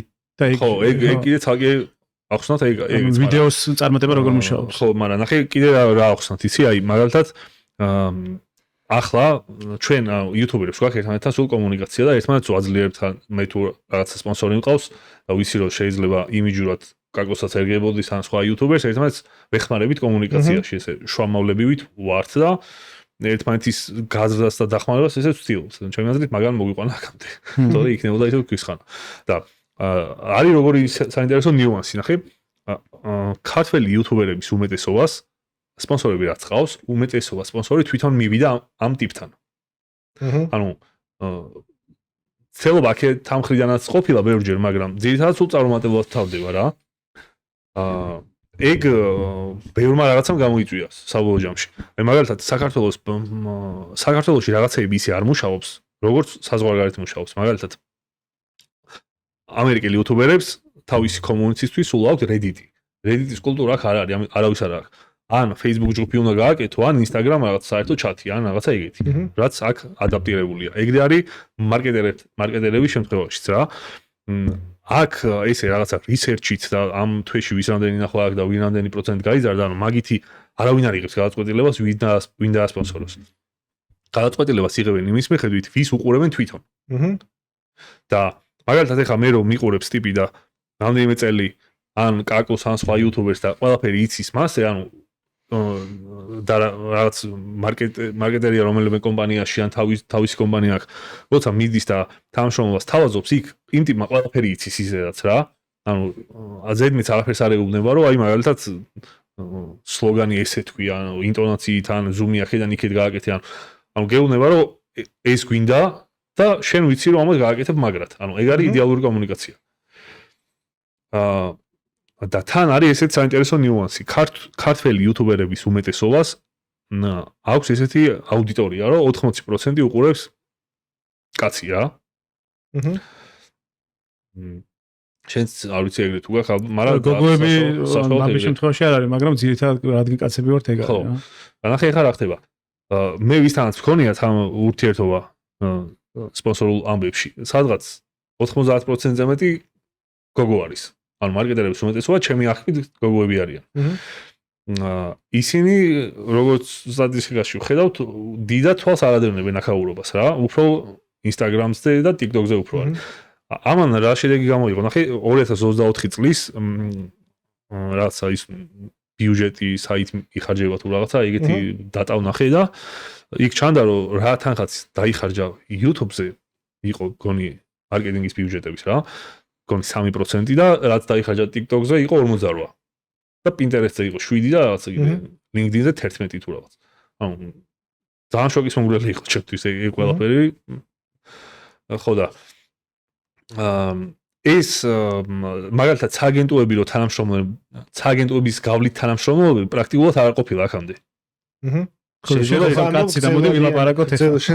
გრძელადიან თანამშრომლობს გულისხმობ, ხო? გრძელადიანი საერთოდ არ ყოფილა ჩემი აზრით და ერთჯერადიც 1-2 თუ იქნებოდა. და ისიც კიდე უფრო ალბათ Instagram-ის ჭრილში, იმიტომ რომ ყველა YouTuber-ს Instagram-ზეც და სხვაგანაც ბევრი გამომწერები ყავს რა. თქვენ გუჩი როგორ არის ეს გენდერული ბალანსი? გვაქვს არა შანსი რომ ვიცოდეთ. არა, ჩვენთან სააგენტოში დაახლოებით 70% გოგოები არიან. ხო, მაგ ნაწილში მეც დავამატება, შენ რა კითხვას დასვი რა, სააგენტოსთან ურთიერთობის და იუთუბერის ნაწილში რა. მან ალბათ ერთ-ერთი მთავარი ფაქტორი ჩაწერამდე რაც ვსაუბრობდით, ეგიც არის, რომ თუნდაც აი ვერტიკალურ მედიაში რაც ხდება პლეისმენტები და ის სტრატეგიული გაშლა, უფრო მეტად აქცენტირებულია კონკრეტული კამპანია მიდის და უცებ სწრაფად მოქნილად კეთდება. YouTube-ის შემთხვევაში შედარებით პროცესი ნელია, იმიტომ რომ რაღაც ვიდეოს გადაღება უნდა, ედიტის პროცესი უნდა. მე მაგალითად ეგეთი გამოწვევები მაქვს, რომ ვიდეო გადაღებული მაქვს, ეხლა შენ რომ მეკითხებოდ რამდენი ვიდეო გაკეთებულიო, გადაღებული მაქვს და ეხლა უნდა ჩავსო პლეისმენტები და ორგანულად უნდა ჩავსო და რაღაცა კავშირი უნდა კონდეს და არ უნდა დაიკარგოს კონტექსტი რა. როცა TikTok-ერი რაღაც პირობითად ადგება და ჩაწერს უცებ ვიდეოს და მოქნილია რა. შენ გინდა რაღაც ბრიფინგა კონკრეტული ორშაბათს ვიწყებთ, პარასკევს ვამთავრებთ და დავაი დავცხით ეგ ამბავი. ერთი პრობლემა ეგ არის. მეორე პრობლემა ის არის ალბათ რომ იუთუბერებს მათ შორის რაღაც უფრო მეტი სურვილი გვაქვს რომ იყოს გრძელვადიანი ურთიერთობა და რატომ? იმიტომ რომ ერთჯერადად რაღაც კონკრეტული რაღაცის გაჟღერებით ჩვენ დიდ ღირებულებას მაინც ვერ ვიძლევით რა, იმიტომ რომ ჩვენი აუდიტორიისთვის იმდენად რაღაცა თანმიმდევრულად გვიყურებენ, რომ რაღაც ბევრ ვიდეოში რომ ნახავენ და ეს ბრენდი დაილექება, ბევრად უფრო მეტ ღირებულებას მივცემ, ანუ რაღაცა პროგრესიით მიდის რა, ამის დამახსოვრება, იმიტომ რომ ის ახსოვს და შემდეგ ის ახსოვს, ვიდრე რაღაც ერთჯერადი და თან რაღაც მომენტში რადგან ძალიან დიდ მნიშვნელობას მოვიჭერთ კონკრეტულად ბრენდს, არ გვინდა რომ ძალიან არათანმიმდევრულები ვიყოთ რა, იმიტომ რომ რაღაც დღეს პეპსიზე ვთქვი ხვალ კოკა-კოლაზე და რაღაცა არ გვინდა რომ რაღაცა გამოყენების საგანი ვიყოთ რაღაც მომენტში და რაღაცა რასაც და ეგ ფილტრი გაქვთ რომ აი რაღაცა ბრენდები ოკეი და რაღაცა. ნახე როგორ არის აქ არ არის ისეთი პონტი რომ აი მაგალითად ეხა აქ ამის ადგილი მაქვს და რომელი კომპანიაც იხდის იმას დავდებ რა. ანუ ეგრე არ მუშაობს. მაგალითად მე ვიდეოში მithქვამს ადრე რომ მე თამაშობ ისეთ კომპანიებთან რომლის პროდუქტსაც მე თვითონ ვიყენებ ან შეიძლება არ ვიყენებ მაგრამ ამ კომპანიას მისი ღირებულებებით პატივს ვცემ. ხო, ახლოს არის შენ. ხო, ან რაღაცნაირად ახლოს არის რა. და თუ მაგალითად რაღაცა საწვავს ვასხავ ეხლა და ერთ ვიდეოში ეგ ჩავსვი და მეორეში სხვა ჩავსვი, ეგ მაგას აუდიტორია არ მიიღებს ეგრე, ანუ YouTube-ზე სხვანაირად მუშაობს რა. ანუ ამ ჩემს რაღაცა სივრცეში რომ რაღაცა ბრენდი შემოვიდა, იმ ბრენდს თავისი ადგილი აქვს და თავისი პატივის თემა გააჩნია, რომელიც ესე მარტივად არ შემოდის და არ მიდის. ამიტომ სხვა ლეველის ურთიერთობა. ანუ შენი ცხოვრება პირობითად აი რო ავიღოთ, რომ შენ აჩვენებ იმას, რაც შენია, შენ ხარ და ამ დროს სპონსორის გამო გიწევს, რომ ერთ დღეს ხვანაირი იყო და მეორე დღეს ხვანაირი იყო, რაღაც კუთხით ფეიქი გამოდის და ამოტყუება შენი ძვირფასი მაყურებლის პირობითად. ხო და ცდილობ რომ რაღაცა ეგ აიგდო თავიდან, მაგრამ მე ეგეთი კითხვა მქონდა. აი სააგენტოს კუთხიდან რომ შევხედო რა. შენ რაღაცა capacity როგორ არის რაღაცა ის ხო გაქვს მოცულობა ხო რომ აი რამდენი სპონსორი შეიძლება გავდეს პირობითად ხო ანუ რაღაცა აი სულ რეკლამა ხო არ იქნება შენი არხი ანუ შენ გაქვს რაღაცა ლიმიტი ხო პირობითად მაგრამ ხო არის ეს რაღაცა აი ერთჯერადი ურთიერთობები რომ დავარქვათ რაც გაძლევს საშუალებას რომ აი ეგეთი flow გქონდეს რა ანუ მე მინდა რომ რაღაცნაირად თქვენ მიმართოთ ბრენდებს აქედან იმიტომ რომ ჩვენ გვიყურებენ მარკეტერები რატო უნდა მოიტანოს პირობითად დიდმა ბრენდებმა, პატარა ბრენდებმა თქვენთან პლეისმენტი, ანუ ის ანუ რა values იღებენ, ეგ ხო, ნუ კაი, ერთ-ერთი შეიძლება ვიღაცებს არ ესმოდეთ ეს, მაგრამ აქედან მარტივენაზე რო უთხრათ, რომ რაღაცა არ იყვნენ პირობითად შეიძლება თქვენი მაყურებლები და მეორე არის აი შეავსეთ რა ეგ capacity პირობითად და ის რაღაცა ორგანულობაში ჩაიჯინეთ 10 კომპანია პირობითად, მაგრამ არის კიდე 20 რომელსაც ევასები და უნდა რომ შენ მისი პროდუქტი დაიჭირო. უნდა ურჩიო სხვა იუთუბერები. კი, უნდა გადაამისო. ხო, აი ეგ ძალიან საინტერესო ეგ მიმართულება. ნახე, ანუ ეხა ესე ტოპ იუთუბერები რო აიღო, რამდენიც იქნება. ეს სპონსორის გარეშე არავინ არ არის რა. აი ეს სფერო რო ვითარდება ყოველ წელს ერთი შაშან გამოთვალე რომ 3000%-იანი ზრდა არის კაპიტალ ბრუნის თვითონ სფეროში რა. მაგალითად ეხა ერთ საშუალო იუთუბერს რამდენი შემოსავალი შეიძლება კონდეს წელს 5 წლის წინ თლიან სფეროში არ იქნებოდა მაგდენი. და ის გეომეტრიული პროგრესით იზრდება. და ეგ მივა იქამდე რომ შეიცვალა ჩემი აზრით, რავი, რამდენი სპონსორი უნდა ყავდეს? 3 ალბათ ისეთი გრძელვადიანი სპონსორი თუ ყავს. მეტი ვერ გიყოლება რა, ან თუ გიყოლება რა ტიპის პლეისმენტს აკეთებ? რამდენი ვიდეოს ვსდებ კიდე, რამდენი ვიდეოს ვსდებ, რამდენი პლეისმენტს აკეთებ და ეგ იცი რომ ამერიკას ხო ვადარებით, ანუ ამერიკაში იცი როგორ მოხდა? ამერიკაში შეივსო 2017-ში და 2020-დან უკვე საერთოდ ბრენდებთან ურთიერთობაზე ვარ იტყვის იუთუბერებმა და მაგალითად ეხლა თუ მოდის რაღაც მაკდონალდსი რო უნდა დაგასპონსოროს მაკდონალდს ვარ შეეუბნები და შენ საბურგერის ხსნი, რომელიც ერთი კვირის განმავლობაში მაკდონალდსზე მეც ვაჭრობს. ან შოკოლადს ხსნი, ან რაღაც. მაგის ძალიან ბევრი მაგალითია, ხო? არა მარტო მაგის აი ხო, აი ბოლოს იქამდე მივიდა. ჯერ მან აქ ძალიან შორია მაგამდე. იმიტომ რომ ბრენდ კომპანიებთან რო კომპანიების ადგილი შეივსოს, მაგამდე შორია ჯერ, მაგრამ ძალიან შორიც არ არის. ოკეი. აი მე მაგას დავამატებ ხა ერთჯერად თანამშრომლობაზე მათ შორის. ერთჯერ ანუ იმას არ ვამბობ ერთჯერად თანამშრომლობა მიუღებელია და როგორ თუ რაღაც, იმიტომ რომ მე მაგათი გამიკეთებია ბავშვის ჩასახვის, ხელოვნური ჩასახვის განაყოფიერების რეკლამა რა. მაგრამ ეგეც ამბავია რომ მე იმას კი არ ვამბობ რომ მე ავდექი და აი ეს გავაკეთე და მოვიტყუე რა. რაღაცა იუმორისტულად ინფორმაცია გავავრცელე და ეგ ჩავსვი, მაგრამ ზუსტად ეგ twist-ი რომ მე კონტენტის გაკეთებაში დამეხმარა ეგ კომპანია, რაღაცა ლოიალური გახდა და თან ინფორმაცია მიიღო მაყურებელმა და ის არა აქვს რომ აი რაღაცა მე ის ვქენი რა ქვია გამოვაცხადე, მაგრამ ზოგადად ძალიან თანმიმდევრული ჯობია რომ იყო რა, თუნდაც აი რაღაცა კონკურენტებთან ურთიერთობაში ძალიან უცებ არ შეიცვალო რაღაცეები რა.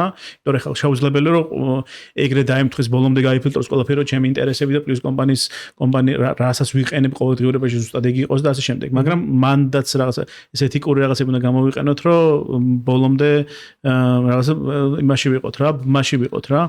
და ამიტომ ეგ მნიშვნელოვანია, მაგრამ მან ჩდება ზუსტად ფილტრი მათ შორის იმ კუთხით, რომ რაღაცა ჩემ ღირებულებას უზროდი. რომ მე ამ ფასად თუ მოდიხარ, მომყევის, თუ არ მოდიხარ ამ ფასად წადი, აი ამასთან ძმაო, ესეც კაი ტიპია, მაგას ვეუბნები. და ეგეთი შემთხვევები გვაქვს რა.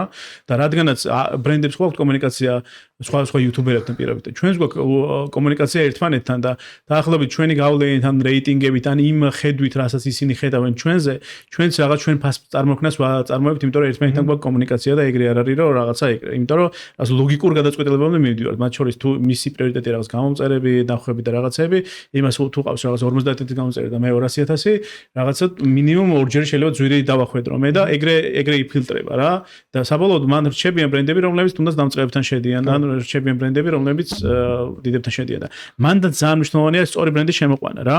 იმიტომ რომ თუ მაგალითად ჩემთან შემოვიდა კომპანია, რომლის მთელი ბრუნვა და რაღაც შემოსავალი არის რომ ჩემთან უნდა გადაიხატოს, ის ძალიან დამსტრესავს მე რა, იმიტომ რომ სულ მოლოდინი ექნება რომ მე მას გაყიდვები უნდა გავუზარდო, აბა რაღაცა, იმიტომ რომ შენზე ვარ დამოკიდებული და ასე შემდეგ რა. და თუ კომპანია რომელიც დიდი ბიუჯეტი აქვს და რაღაც კონკრეტული მოცულობა გამოყო ჩემთვის, ეგრე არ იქნება. იმიტომ რომ თან YouTube რეკლამა მაინც უფრო მეტად მუშაობს, კიდევ უფრო დიდი გავლენა აქვს awareness-ზე, ვიდრე გაყიდვებზე. უფრო დიდი გავლენა აქვს awareness-ზე. და აი გამახსოვრდება და მე თუნდაც Facebook-ზე შეხვდა რაღაცა და აკლიკე და ეს იქ გამოჩნდა. ბაზარი არის, კაკოოსთან არის, ხო? იმიტომ რომ რაღაც თუნდაც TikTok-ს რო სკროლავ, იქ რაღაც ლინკია, უცებ რაღაც კონკრეტული საჭიროება შეიძლება შეგხვდეს, შენ ინტერესებზე მორგებული, გადახვედი, იყიდე. მაგრამ აქ რაღაცა თუნდაც როცა ყველას დაუფაროს ღერთმა, მაგრამ თუნდაც ხელოვნური განაყოფიერების საჭიროება თუ დაგიდგა, შეიძლება გაგახსენდეს რომ იმ ვიდეოში ვნახე, შეიძლება შევიდე და მე გავაკეთო რა. ესე რაღაცა ვერტიკალურ მედიაში კიდე ნაკლებად მუშაობს რა. რაც შეეხება თემატიკას, რა ტიპის რეკლამა, ან თუნდაც იმას რა ქვია, ხო, თემატიკას რაც შეეხება რა ტიპის რეკლამა შეიძლება ჩასვა, არ არის აუცილებელი რომ თუნდაც ეგ რა რაც ჩავსვი ისე რომ თუნდაც რაღაცა კუნძულზე ვიყავი, სადაც ძალიან ბევრი ბავშვია და ვამბობ რომ თუ რაღაცა ამ კუნძულივით ბევრი ბავშვი კიდე ყავდეს, რაღაც შეგიძლია გააკეთო. ანუ არ არის აუცილებელი რომ რაღაცა ძალიან სერიოზული იყო და მე გამოვიყენე და რაღაცა. თავარია რომ თუნდაც YouTube რეკლამას რო ჩასვა, აი ჰიტად ძალიან კარგად აკეთებს მაგას, იმიტომ რომ კონკრეტულად კომპანია რო შემოყავს, თუნდაც აი ლაპარაკობს მაგალითად Silk-ზე რა. როცა შემოყავს კომპანია, რაღაცა ამ კომპანიაზე ინფორმაციას აცნობს და პლუს რაღაცა ღირებულებას აძლევს მათ შორის მაყურებელს, მათ შორის ეუბნება რომ ეხლა შენ თუ გააკეთებ რაღაცა ეს კონკრეტული დაგერიცხება და მოდი ესე ერთად ვქნათ და ასე შემდეგ რა. ანუ ვცდილობთ რომ მაქსიმალურად ისეთი იყოს თან პლეისმენტი, რომ არ იყოს გამაღიზიანებელი, იყოს ორგანული და ანუ ზუსტად რაღაცა იმ სტორის სწორად გადაებას და არ იყოს ისე რომ უცებ როგორც ტრადიციულ მედიაში არ უცებ სარეკლამო ჭრა, ეს უნდა დამასკიფინე და არა, პირიქით, ან მე ძალიან ვცდილობ რომ პირიქით, ეს რა საინტერესოდ გააკეთა, ეგეთი შეგრძნება დაგჭირს რეკლამა. კონტენტის ნაწილი იყოს და არ ხდებოდა. აი, ბრენდებს ასიტყოდითო, კიდე მაგაზე მომივიდა თავში რა შეიძლება ვთქვა. ანუ როგორაც ვიტყოდი, იცი რომ გინება არ ვიგერეს და არა, პირიქით. ანუ ვიდეოში რასაც ვამბობთ, მართლა ნახე როგორ შეგიშია რა. ვიდეოში რაღაცა თემაზე რო ვილაპარაკებთ, რომელიც საერთოდ არ არის აქტუალური რა. ამას იმხელა გავლენა აქვს რომ ქუჩაში რო გავივლით, ანუ ხალხი მაგაზე ლაპარაკობს. ეგ ხო სიგიჟია. ანუ მე მაგალითად ეხა ვზივარ ჩემს კომპიუტერთან და რაც მეგონა რომ საერთოდ ხალხი მიცნობდა ქუჩაში ისე დავიწყე. ანუ რაღაცნაირად მაგაზე არ მეფიქრია, ყველაფერზე ვფიქრობ და ეგ გამომეყარა. დავჯექი კომპიუტერთან რაღაცების გადაღება დავიწყე, რაც მე ვასეულდა და ჯერ ხო ხალხმა მიცნოდა ეგ გამიკვირდა. შევეჩვიე მე მაგას და ეხლა ვხედავ რომ მაგალითად აი სხვა იუთუბერის ვიდეოში რაღაცა რო იქნება ისეთი რაც აქამდე არ ყოფილა არავის და ხალხისგან მისმის ეგ ლაპარაკი ესე სხვადასხვა ქალაქებში სხვადასხვა ადგილზე და ეგ ყველაზე დიდი ძალა არის რა. თან კიდე რა არის, ნახე, აქამდე რა რეკლამის ტიპიც არსებობდა ზოგადად. იყო ესეთი რამე, რომ აი Facebook-ზე რო ბუსტები ძალიან მოდაში შემოვიდა რამდენიმე წლის წინ. ხო, აი გააქვს ვიდეო, გააქვს რაღაცა კონკრეტული ბიუჯეტი და იცი ამ ბიუჯეტით რამდენი ნახვა მოგივა. თუ მეტი ბიუჯეტი გაქვს, მეტი ნახვა მოგივა. ნახე, ჩვენ მაგის 180 გრადუსით საპირისპირო რაღაცას ვაკეთებთ. ანუ ჩვენ ვდებთ ვიდეოს, რომელმაც ბუნებრივად უნდა მოაგროვოს ნახვა, რომელიც თვითონ გამოიმუშავებს ბიუჯეტს. და შესაბამისად ეს, ანუ აზრობრივად, ანუ საერთოდ სხვადასხვა რამე, სხვა მექანიზმი არის საჭირო მაგისთვის რა. სხვანაირად უნდა მიუდგეს, სხვანაირად გააკეთო ყველაფერი. თუ მაგალითად პირობითად $1000 Facebook-ზე დაბუსტავდით და რაღაცა რაოდენობის ნახვა გექნებოდა, აქ ჩვენ ეგ გათვლადია წინასწარ, რომ როგორი ვიდეო უნდა გავაკეთოთ, ისეთი, რომელიც რაღაცა რაოდენობის ნახვას დააგროვებს, რომელიც $1000 აქეთ გამოიმუშავებს. და თან ეს ყველაფერი როგორ უნდა ააწყო, ამას პრაქტიკაში მე სწავლობ და თან ამას რო ისწავლი და სწორად ააწყობ Facebook-ზე რო ალგორითმი იმ შენი ბიუჯეტის შესაბამის თანხის ნახვებს აგენერირებდა, აქაც ეგრე მუშაობს. ოღონდ ამ ბუსტს რთა უფასოდ. თუ ვიდეო სწორად აგებულია. ანუ ყველაზე დიდი სიგიჟე ეგ არის რა, რომ Facebook-ზე რასაც ფულით ყიდულობ, აქ აკეთებ კრეატივით. და შემდეგ ეს სისტემა ნახე 2012-დან სადღაც ბაინები და რაღაცები რო გახდა ცნობილი და ის კონტენტ კრეატორობა საერთოდ იქნებოდა, მეტად წავიდა B2B მხარეს, კომპანიებს ახდევინოს პულს რომ ნახვები დაადევინოს და Google წავიდა პირიქით კრეატორების მხარეს რა. კრეატორები უნდა გაიზარდოს და იქ 32%-დან წელში გვიზის შემდეგ იმ დაბუსტული ვიდეოების. შესაბამისად, ანუ ჩვენ გვიწევს ყველაზე ავთენტური რაღაცების კეთება, იმიტომ რომ მაგის გარეშე ვერ გადავშევით. იცი რა მინდოდა რომ მეთქვა აქვე ბარემ აქ ამ თემაზე საუბრობთ, აი წერა რომ მკითხე სააგენტოს point of view რა, ანუ ძალიან საინტერესოა თქვენი point of view სააგენტოებისადმი, ანუ რას ისურვებდით, რომ უკეთყოფილიყო თქვენსა და სააგენტოებს შორის ურთიერთობაში, რა ინფორმაციას მიაწვდიდით, რა ფორმატით ისურვებდით მათთან, არ ვიცი, გაცნობით თანამშრომლობას თუ შეხვედრას თუ რაღაცა, რომ ანუ ეს ყველაფერი რაც არსებობს ახლა რაღაც ის ხინჯები, ესე რომ ვთქვათ, ეგ არ იყოს და ერთად განვავითაროთ ეს ინდუსტრია რა, მარკეტინგი დავარქვათ პირობითად. მე ვისურვებდი რომ თქვენ გამოყოთ ერთი შტატი, რომელიც იქნება YouTube მაყურებელი. ანუ ყველაზე მეტად აი მაგ ადამიანს ეცოდება ყველაფერი. YouTube-ის მაყურებელი, ხო, ეგეთ ვაკანსია რო გამოაცხადოთ, რომელსაც იცის YouTube-ი, უყურებს YouTube-ს აქტიურად და ნუ რაღაც კონკრეტული კრეატიული ხედვებით და ამ შემდეგ აქვს. ძალიან ბევრი ინფორმაციას მოგცემდა, რომელიც მე მოგცემდათ, რომელიც აი თქვენ გუნდთან ერთად მუშაობაში რაღაცებს დაგარწმუნებდათ. მათ შორის, იმიტომ რომ ანუ თუნდაც ეგ აქ, მაგრამ ეს ეკოსისტემის ქართული YouTube-ს ეკოსისტემა კიდე სხვანაირად მუშაობს, იმიტომ რომ აქ რაღაცა YouTuber-ები ყველაფერს უნდა უყურებდეს YouTube-ზე, ანუ არ უნდა იყოს რაღაცა ნიშური.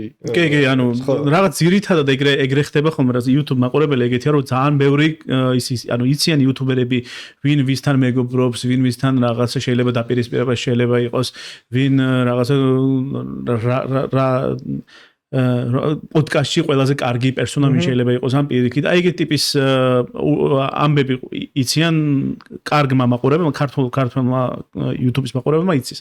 და თან ქართულ YouTube-ზე რაღაცა, რადგან თან მithumetes პატარა ქვეყანა ვართ, რაღაცა ძალიან თანაკვეთაშია ბევრი YouTuber-ი ერთმანეთთან ეს კოლაბორაციები და ამ შემდეგ და ეს ინფორმაცია ხო, ანუ YouTube-ის მაყურებელი თუა, ტიპიური YouTube-ის მაყურებელი ბევრზე იცის ინფორმაცია რა.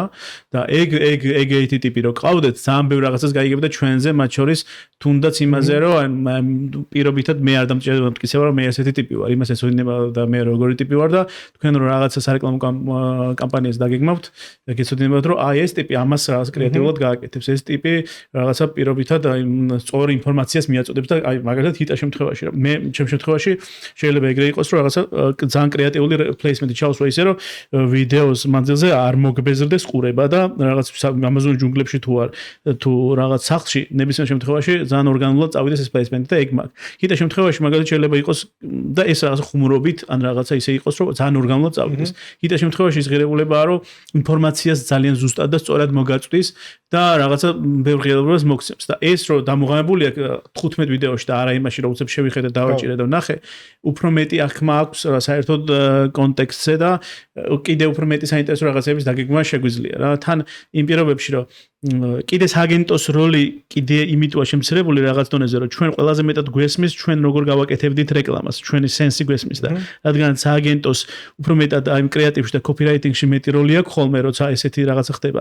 ამიტომ შედარებით ნაკლებად ჩართული შეიძლება იყოს, მაგრამ კაკრას ამ ბრეინსტორმინგით, კაკრას ცუდი სიტყვაა, მაგრამ ამ ბრეინსტორმინგით შეიძლება ჯობია კაკრას. შეიძლება მოხდეს საინტერესო იდეების დაბადება, მით უმეტეს რომ რასაც შენ ამბობდი რომ რაღაც კონკრეტული სტრატეგია გაქვს, რომელიც წლის მანძილზე უნდა გაიშალოს რა. ჩვენ ხო არ გვაქვს ხედვა მაგ სტრატეგიაზე და ჩვენ აქედან მხრიდან რაღაც კონკრეტულ ინსაიტებს დაგანახავდით, რომ ჩვენ მოდი ჩემთან დაიწყე. ესე შევბეროთ, მე ჰიტესთან გადადი, ესე გააგზელე, მე ესე ქენი და ეს რომ იცოდე ქართული YouTube-ი ძალიან მნიშვნელოვანი შეიძლება იყოს მაგ პროცესის დასახმარებლად. კი, ძალიან საინტერესო ნაწილი არის სხვათა შორის არ მიფიქრია ამ კუთხით ამ რაღაცა სინერგიაზე რა, ну რეალურად სინერგია, იმიტომ რომ აი კომენტარებში ხა დაწერო, ვინ არის მზად ამ ვაკანსიაზე მოსასვლელად და მე მგონი ძალიან ბევრი ვინ იქნება YouTube-ის მაყურებელი დაწერეთ კომენტარებში, კი ბატონო. და თან არის ეს community ზოგადად YouTube-ის community ასე ვთქვათ რა. ძალიან დიდი არის, ძალიან ოლენიანია. ინტელექტუალი რაღაცნაირია. ანუ არაფერს არ გავს ეს შეიძლება ეხლა ვინც არის ის აზელაპარაკო შეიძლება ვერც აუხსნა მე თვითონაც რა რას გულისხმობს საერთოდ მაგრამ ანუ უამრავი რაღაცნაირი პატივისცემა არის რა ანუ მაყურებლის და YouTuberis და YouTuberების ერთმანეთის და კიდე რაღაცა საერთო პროექტები რაც არის და უდიდესი თანადგომა და მთელი ამბები რა მაგალითად YouTuberები რო ფეხბურთს თამაშობენ, ანუ უფრო მეტი ადამიანი უყურებს, ვიდრე საქართველოს ფეხბურთის ყველაზე დიდი კლუბები თამაშობენ და ეგ პარალელურად რომ მიმდინარეობს და აქ 20,000 კაცი უყურებს და იქ 1000 მაგალითად რა. ხალხი უფრო მეტი დადის, ანუ წარმოვიდგინე ხა ჩემ ფეხბურთის თამაში რო უფრო აინტერესებს ტიპს, ვიდრე თბილისის დინამოს ყველაზე მაგარი ფეხბურთელების რა. ხო სიგიჟე არის, მე არც მითამაშია, მაგრამ ჩემზე არ ეს ემოცი თამაშის ის პროგრამა, მე წუთენლი ვიყავი. აი ხა YouTuberების ფილმი რო გაკეთდეს, არ გაჩერდება დარბაზი რა, ანუ იქნება გაყიდვები, აი არ ვიცი, აი უწყვეტი იქნება, ბარემ იდეას დავბადებ, რომ ვიღაცა მითავოს ეს პროცესი, იმიტომ რომ ყველას გაიგიცება მაგით მოხდება. კაკო ეხა ვიდეოს რო დადებს, ან მაფია, ან YouTube ლიგა, ან ჰანგრიმენები, ანუ არიან ისეთი საქართველოში 1.15 ახი არის ისეთი, რომელსაც შეუძლია ვიდეოს რო დადებს, ერთ დღეში დააგროვოს 200,000 ნახვა რა. ეს 200,000 ნახვა თავარი მუღამი რა არის, ნახე ეს 200,000 ნახვა არ არის TikTok-ის 200,000 ნახვა, ან Instagram-ის, ან Facebook-ის დაბუსტული 200,000, ანუ საერთოდ სხვადასხვა მასშტაბია. ანუ აქ არის 200,000 ადამიანი, რომელმაც გადაწყვიტა ამ ვიდეოს რომ ჩაუჯდეს, სერიოზულად მიიღო და ნახევარი საათი გამოყო ამისთვის რა. და მე იქ კიდე უკავშირი გააკეთა, კომენტარი დაწერა, ან თავის მეგობარს დაულინკა, მე იმანაც უთხრა რომ ის მაგარი იქნეს ან რაღაცა და ეს ყველაფერი ამ ხელა მასშტაბებით რო ხდება, ანუ ნახე სააგენტოების და მარკეტერების ან ვინც ტელევიზიაში მუშაობს კიდე, ანუ ესე ზოგადად რა შეხებაც ქონია, თითქოს მაგ სფეროში მოღვაწე ადამიანებმა ყველაზე ნაკლებად იციან ეს სფერო. რაც არ მგონია ლოგიკური, როგორ ხდება, ვერ ხვდები მაგას რა. ხო და აი მაგას რო კიდე რო ჩავყვეთ, აი ზუსტად როგორ მუშაობს YouTube ალგორითმი და ეს ნახვები როგორ მუშაობს, ეგ უნდა გავიაზროთ ბოლომდე რა. იმიტომ რომ მათ შორის ახლა ის ქიტარას გამოსვლებას ამბობს, აი თუნდაც ახლა მე დავდე ვიდეო, რომელსაც ახლა უკვე 9,000,000 ნახვა აქვს რა, რომელიც ფანტასტიკური ერთ კვირაში, ფანტასტიკური და აი სუპერ შედეგია YouTube-ისთვის რა. ასევე TikTok-ზე დავდე ამოჭრილი მომენტები, რომელსაც ჩამორად აქვს დაახლოებით 8 მილიონი ნახვა. და ეფექტით რომ ანუ ერთ კონკრეტულ TikTok ვიდეოს აქვს 4 მილიონი ნახვა. და ეფექტით რომ შეადარო 0.001% აქვს იმ TikTok ვიდეოს გავლენაზე, იმიტომ რომ იქ რაღაც ყველა ელოდება ამ YouTube ვიდეოს და შემდეგ და გარდა მაგისა ის არის რაღაც 20 წამიანი, რომელსაც average საშუალო ნახვა აქვს რაღაცა 4 წამი. ხო, მაგრამ რაღაც კუთხით call to actions ხო გიკეთებს? Call to actions გიკეთებს. მე მაგალითად ეგ TikTok ანონსი რო დავდე, დაახლოებით 60,000 search-ით შემოსული user-ია ამაზე. Call to action-ისთვის იდეალური ამბავია, მაგრამ ისეც იმიტომ რომ მე YouTuber-ი ვარ. და რაღაცნაირად რო შეხედო YouTuber-ი და YouTuber-ის მოღვაწეობა YouTube-ზე და vertical media-ში ეგრეა რომ აქ ვაკეთებ პროდუქტს და იქ ვაკეთებ რეკლამას, მარკეტინგს. და იქიდან ვიზიდავ ესები ვიდგაქ view-ებისთვის ყველა სოციალური ქსელი სხვა. მაგრამ გლობალურად ზოგადად რო აღვიქვათ რა, იქ რაღაც რადგანაც 5%-ია retention-ი, ისა 5 წამიანია retention-ი. რა რის გააზრებას ახდენს მაყურებელი, ბევრს არაფერს. მაგრამ ეხლა რომ მე 9 მილიონი ნახვა ავიღე რა, შემიძლია რაღაც კონკრეტული მეტრიკები გაჩვენო. ეს იმას ნიშნავს, რომ მე 50 ანუ თუ რაღაც მომენტში ვიღაცა 500,000 ადამიანი შემოვიდა და ამ ვიდეოს უყურა 2%, 2% თუ იყურა, ჩემ ვიდეო ნენელა გაჩერდება. ეხლა საშუალო ნახვა ამ ვიდეოს აქვს დაახლოებით 53%. ანუ ეგ იმას ნიშნავს, რომ აი ამ 500,000 9 მილიონი ნახვიდან 53% უყურა დაახლოებით ანუ საშუალო 18 წუთს უყურა ყველა ადამიანმა. ანუ რამდენად ინვესტირებული იყო ამ ვიდეოში, ეგ არის ამბავი. როცა თუნდაც vertical media-ში ჩამოსკოლა ნახა დაახლოებით 1500 ვიდეო და ერთ-ერთ ვიდეოში რაღაც 3 წამით ამოვარდი შენ. ეგ არის კონტექსტი. აქ რაღაც ანუ რაღაც ვიდეოს უყურა დღეში, აირჩია კონკრეტული ვიდეოები, უყურა 5 ვიდეოს და რამდენი რამე დაამახსოვრდა ამ ვიდეოზე. მაგალითად, ჩემზე, ჩემ პიროვნებაზე, თუნდაც ამ პლეისმენტებზე როგორ ჩავსვი და რანაირად ჩავსვი და არა მარტო ამაზე, მათ შორის თუნდაც ეს პლეისმენტები მე ვიღაცებმა ამოჭრეს და იქ vertical media-ში დადეს, ანუ იმდენად რაღაცა პროდუქტი იმდენად მაგარია, რომ მე ადამიანები თვითონ აკეთებენ იმას რა. ანუ მაგალითად ახლა ჰიტას მაგალითად რო ავიღოთ რა, ბოლო ვიდეოში რაღაც გათამაშება გააკეთა თავის მანქანის ყიდვაზე რა. და თქვა რომ აი ამაზე რაღაცა საუკეთესო ედიტებს თუ გააკეთებ TikTok-ში რაღაცა ფულადი პრიზებით დავაჯილდოვებ რა. რამდენი მილიონი ნახვა აქ დაახლოებით ჯამურად TikTok-ზე? ალბათ 20-მდე. 20 მილიონი ნახვა მიიღო აი ამ კონკრეტულ იმ ხელა გავლენა აქვს, რომ 20 მილიონი ნახვა მიიღო TikTok-ზე. მაგრამ ისთვის მაინც ღირებული მაინც YouTube-ზე. და ის 20 მილიონი ნახვა არის იმ ორი ჰეშტეგით, ერთი ჩემი და ერთი სპონსორის, რომლითაც ამ ვიდეოებს აკეთებენ რა. და აკეთებენ რავი 500-ზე მეტი ვიდეოა უკვე. და იქიდან რომელიღაცები რო გავარდეს, უკვე 20 მილიონი view მაგისთვის ცოტაც კი არა. ხო, ანუ შედარება რო გავაკეთოთ რა, ის რაღაცა TikTok-ზე ჩამოისკლა ჩემი ვიდეო, იმას ნახვა დაეწერა უკვე რა. აქ თუ ჩაირთო ვიდეო და ეგრევე გაწყდა პირობითად და დაბალი საშუალო ნახვა, სულ მოკვდა იმის ნახვები და არაფერი არის. ანუ თუ მაგარი, ანუ თუ კარგი ვიდეო გააკეთე, ნახვა აქვს ძალიან ავტომატურად ექნება ნახვები. ანუ ალგორითმი ეგრე მუშაობს აქ რა. და ეს თუ რაღაც 9 მილიონი ნახვა აქვს, ავტომატურად იმას ნიშნავს, რომ ამას 50%-მა უყურა. თუ 1000 ნახვა აქვს, ისიც მაგას ნიშნავს. მაგრამ თუ 1000 ნახვის მერე ვიღაცებს ერთი წამი ჩართეს და გამორთეს, ის 1000 ნახვაზე იყინება. ამიტომ არის გაცილებით ძლიერი YouTube-ზე რეკლამაც, YouTuber-ის ყურებაც და რაღაცა ამ ინფორმაციის მიღებაც. ხო, აი მე ბოდი შეუცე მაგიტოა ეს დავამატე მაგიტოა რაღაც არ ვიცი როგორ უნდა დავთვალოთ, მაგრამ მაგიტოა არასწორი KPI-ებში YouTube-ის ნახვის და TikTok-ის ნახვის ერთ და იგივე level-ზე დაყენება რა. ნახე, ანუ ეს პრინციპი მეც აქვს ჩემი სიტყვებით რა, ნახე. მაგალითად YouTube-ზე დადე ვიდეო და აქვს 10 ნახვა. ეს 10 ნახველი როგორ მოიქცა, ამის მიხედვით AI წვიდავს მომდენო 10 იქნება თუ არა. თუ ამათმა ბოლომდე უყურა, კომენტარი დატოვა და ლაიქს დაწვა და კიდე გააზიარა, იქნება კიდე იქნება 10-ის შანსი, ასე ვთქვათ. ის 10-იც როგორ მოიქცევა, კიდე ეგ განსაზღვრავს მომდენო 10-ს. და ესე ვიდეოს თუ კარგი პერფორმანსია გახსე თქვათ, ამის მიხედვით ვარდება ვიდეოები. შენ თუ ატვირთე ისეთი ვიდეო, რომელიც 10 წუთიანია პირობითად და ყველა 20 წამში გამორთო, მაგ ვიდეოს მე 11 ნახვა შეიძლება არ ქონდეს და იქნება როგორიც აი ყოველ დღე იქნება 1-2 შანსი. მაგალითად 2 ნახვა მოემატება, 1 ნახვა მოემატება და თუ მე ეს პერფორმანსი ქმედება საკვირდება მე. ხო, ნახე ეს პერფორმანსი თუ გამოსწორდა პირობითად 2 წლის მერე, შეიძლება 10 ნახვაზე გაყინული ვიდეო 2 წლის მერე გავარდის და ერთ დღეში 50,000 ნახვა მოემატოს.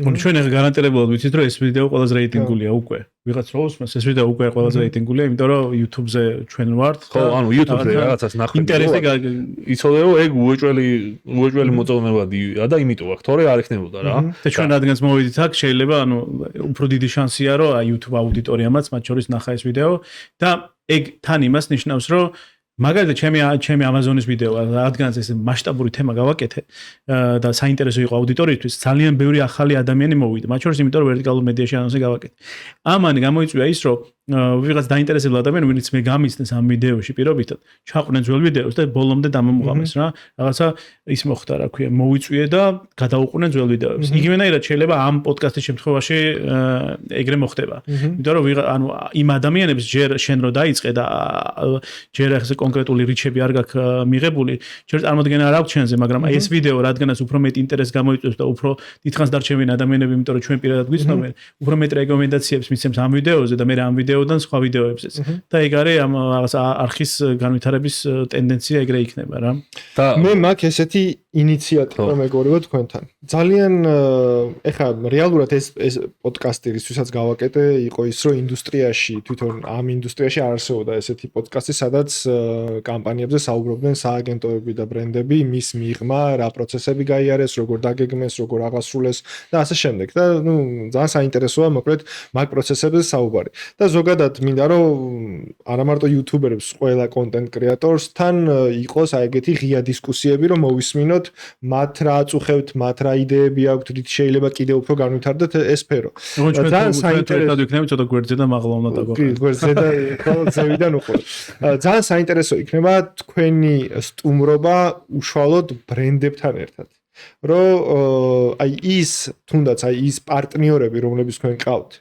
რას აქცევენ უპირატესობას, რას ანიჭებენ უპირატესობას თქვენთან შეტყობა, რატო თანამშრომლობენ, რატო გადაწყვიტეს თვითონ როგორ მივიდნენ ამ გადაწყვეტილებამდე, ანუ იმიტომ რომ რეალურად ეს იქნება ძალიან ბევრი ბრენდისთვის ტრიგერი რომ მოდი ნახე ამან რა კარგი кейსი დადო. მოდი მაშინ აგერ მე ჩემ უფროსთან შევალ და აი ამ ვიდეოს ვაჩვენებ რომ ნახე როგორ გაზარდეს ციფრები, როგორ გაზარდეს სეილები, როგორ გაზარდეს awareness-ი პირობითად და მოდი ხვალ წავიდეთ რაღაც კონკრეტულ იუთუბერთან იგივე თანამშრომელთან რაღაც. ანუ შენ ჰიტას გაცილებით მეტი გამოცდილება აქვს მაგაზე და აი პირდაპირ ჰიტას და მისი ბრენდის ურთიერთობის кейსი დღეს შეიძლება ვერ მოვაწოთ ბევრ თემაზე საუბარი და არა ესე დრო უფრო მე მოვიდე ჩემი სპონსორით და კაგო თავის სპონსორით არა თუნდაც ეხა რადგანაც ორი სკამია შენი სპონსორით მოდი და მე ანუ რადგანაც პროგრამა არა მეორე ეპიზოდში შენი სპონსორით ხო ანუ ძალიან ერთგვაროვანი ვარ იყოს მაინც ჯობია რომ მე მაგარი სპონსორით თქვენ ისე მაგარი ფორმატია კი მაგრამ საინტერესო იქნება კი ანუ ხო ანუ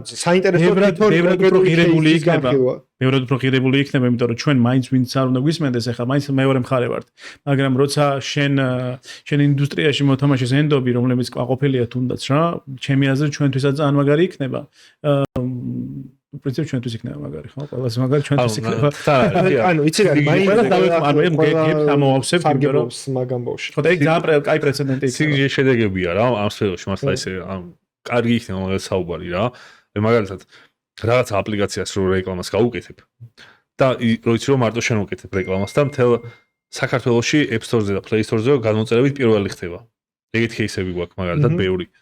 და გლოვოს რაღაცებს რო ასწრებს რა, რაც აპლიკაციებია მთავარი. ან რაღაც სასმელს რო რეკლამას გაუკეთებ და ის სასმელი მაღაზიაში აღარ არის არც ერთ ფილიალში. და თვითონ იუთუბერების მიერ შექმნილი პროდუქტები, იუთუბერების მიერ შექმნილი რაღაცა ბარები თუ რა, ანუ ძალიან ბევრი როგორ მუშაობს და როგორ წარმატებულია რა. კი, ანუ ძალიან დიდი თემა, ანუ ეხლა დროის ამბავში ჩვენ ძალიან გადავწდით მოკლედ იმ ფორმატს რაც გვაქვს დრო დაგვიმართ მიმდინარე გვაქვს ჩართული მგონი ანუ ბოლოსკენ მინდა რომ მაინც ერთი კითხვა დავსვა იმ ადამიანებისთვის ვინც დამწყებები არიან ეხლა იწყებენ და თქვენი რეკომენდაცია ალბათ მათთვის ძალიან მნიშვნელოვანი და ღირებული იქნება აი რა არჩევას მისცემდით დამწყებ კრეატორებს დამწყებ იუთუბერებს რომელსაც უნდათ და თქვენ ხართ მათთვის ყველაზე მისაბაძი ადამიანები და უნდათ რომ რაღაცა თქვენაი კრეატორები გახდნენ და აი რა შორტკატებს მისცემდით და რა არჩევას დარწმუნებული ვარ ძალიან ბევრი ბავშვი და ახალგაზრდა გვიყურებს ამ მიმართულებით და საინტერესოა ეგეც იცი როგორ არის ვიდეოში ჩვენ ჩანვართ რაღაცა ისე თითქოს ყველა იუთუბერს აქვს იდეალური ლაიფსტაილი, რაღაცა კარგად ცხოვრობენ, ისვენებენ ყველგან, ეპატიჟებიან კომპანიები, ყველაფერს ჩუქნიან. ეხლა მანქანებს ჩუქნიან ქართველი იუთუბერებს უკვე. ძალიან მაგარი ტენდენცია. კარგი ტენდენცია.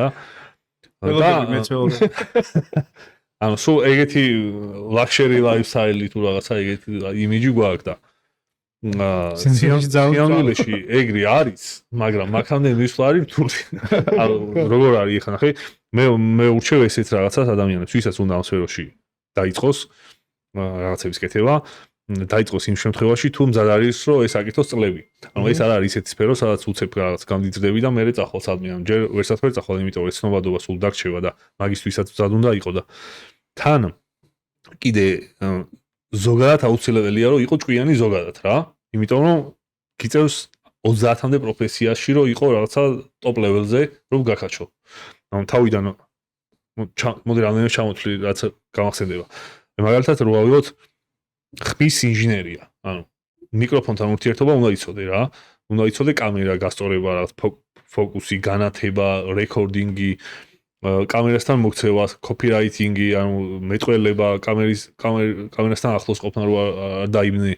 ამ ყველაფრის მერე მონტაჟი, აწყობა იქ გრაფიკულად რაღაცების გაკეთება, thumbnails დიზაინი, გაყიდვები სპონსორთან ურთიერთობისთვის, ვიდეოს სწორად განთავსება, რა დროს განათავსო, წვიმაში უნდა განათავსო თუ მზეში, ანუ ყველა თეგები როგორ დაწერო, YouTube-ზე როგორ უნდა ჩართო მონეტიზაცია, იმიტომ რომ მე შევხვდე მე მგონი ყველას და კარგი იქნება თუ სხვებიც ისწავლიან.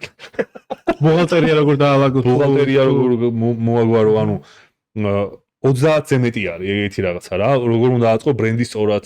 მე კიდე კომპანიებთან ურთიერთობა როგორია, იმიტომ რომ მაგალითად კომპანია რომ მოდის და გეუბნება რაღაცა რაღაცის რეკლამა რო ჭირდება, ანუ ჩვენ გვიწევს რომ რამდენიმე წუთში მოუფიქროთ მთელი კამპანია როგორი უნდა იყოს ამ კომპანიის მომდევნო თვეების განმავლობაში.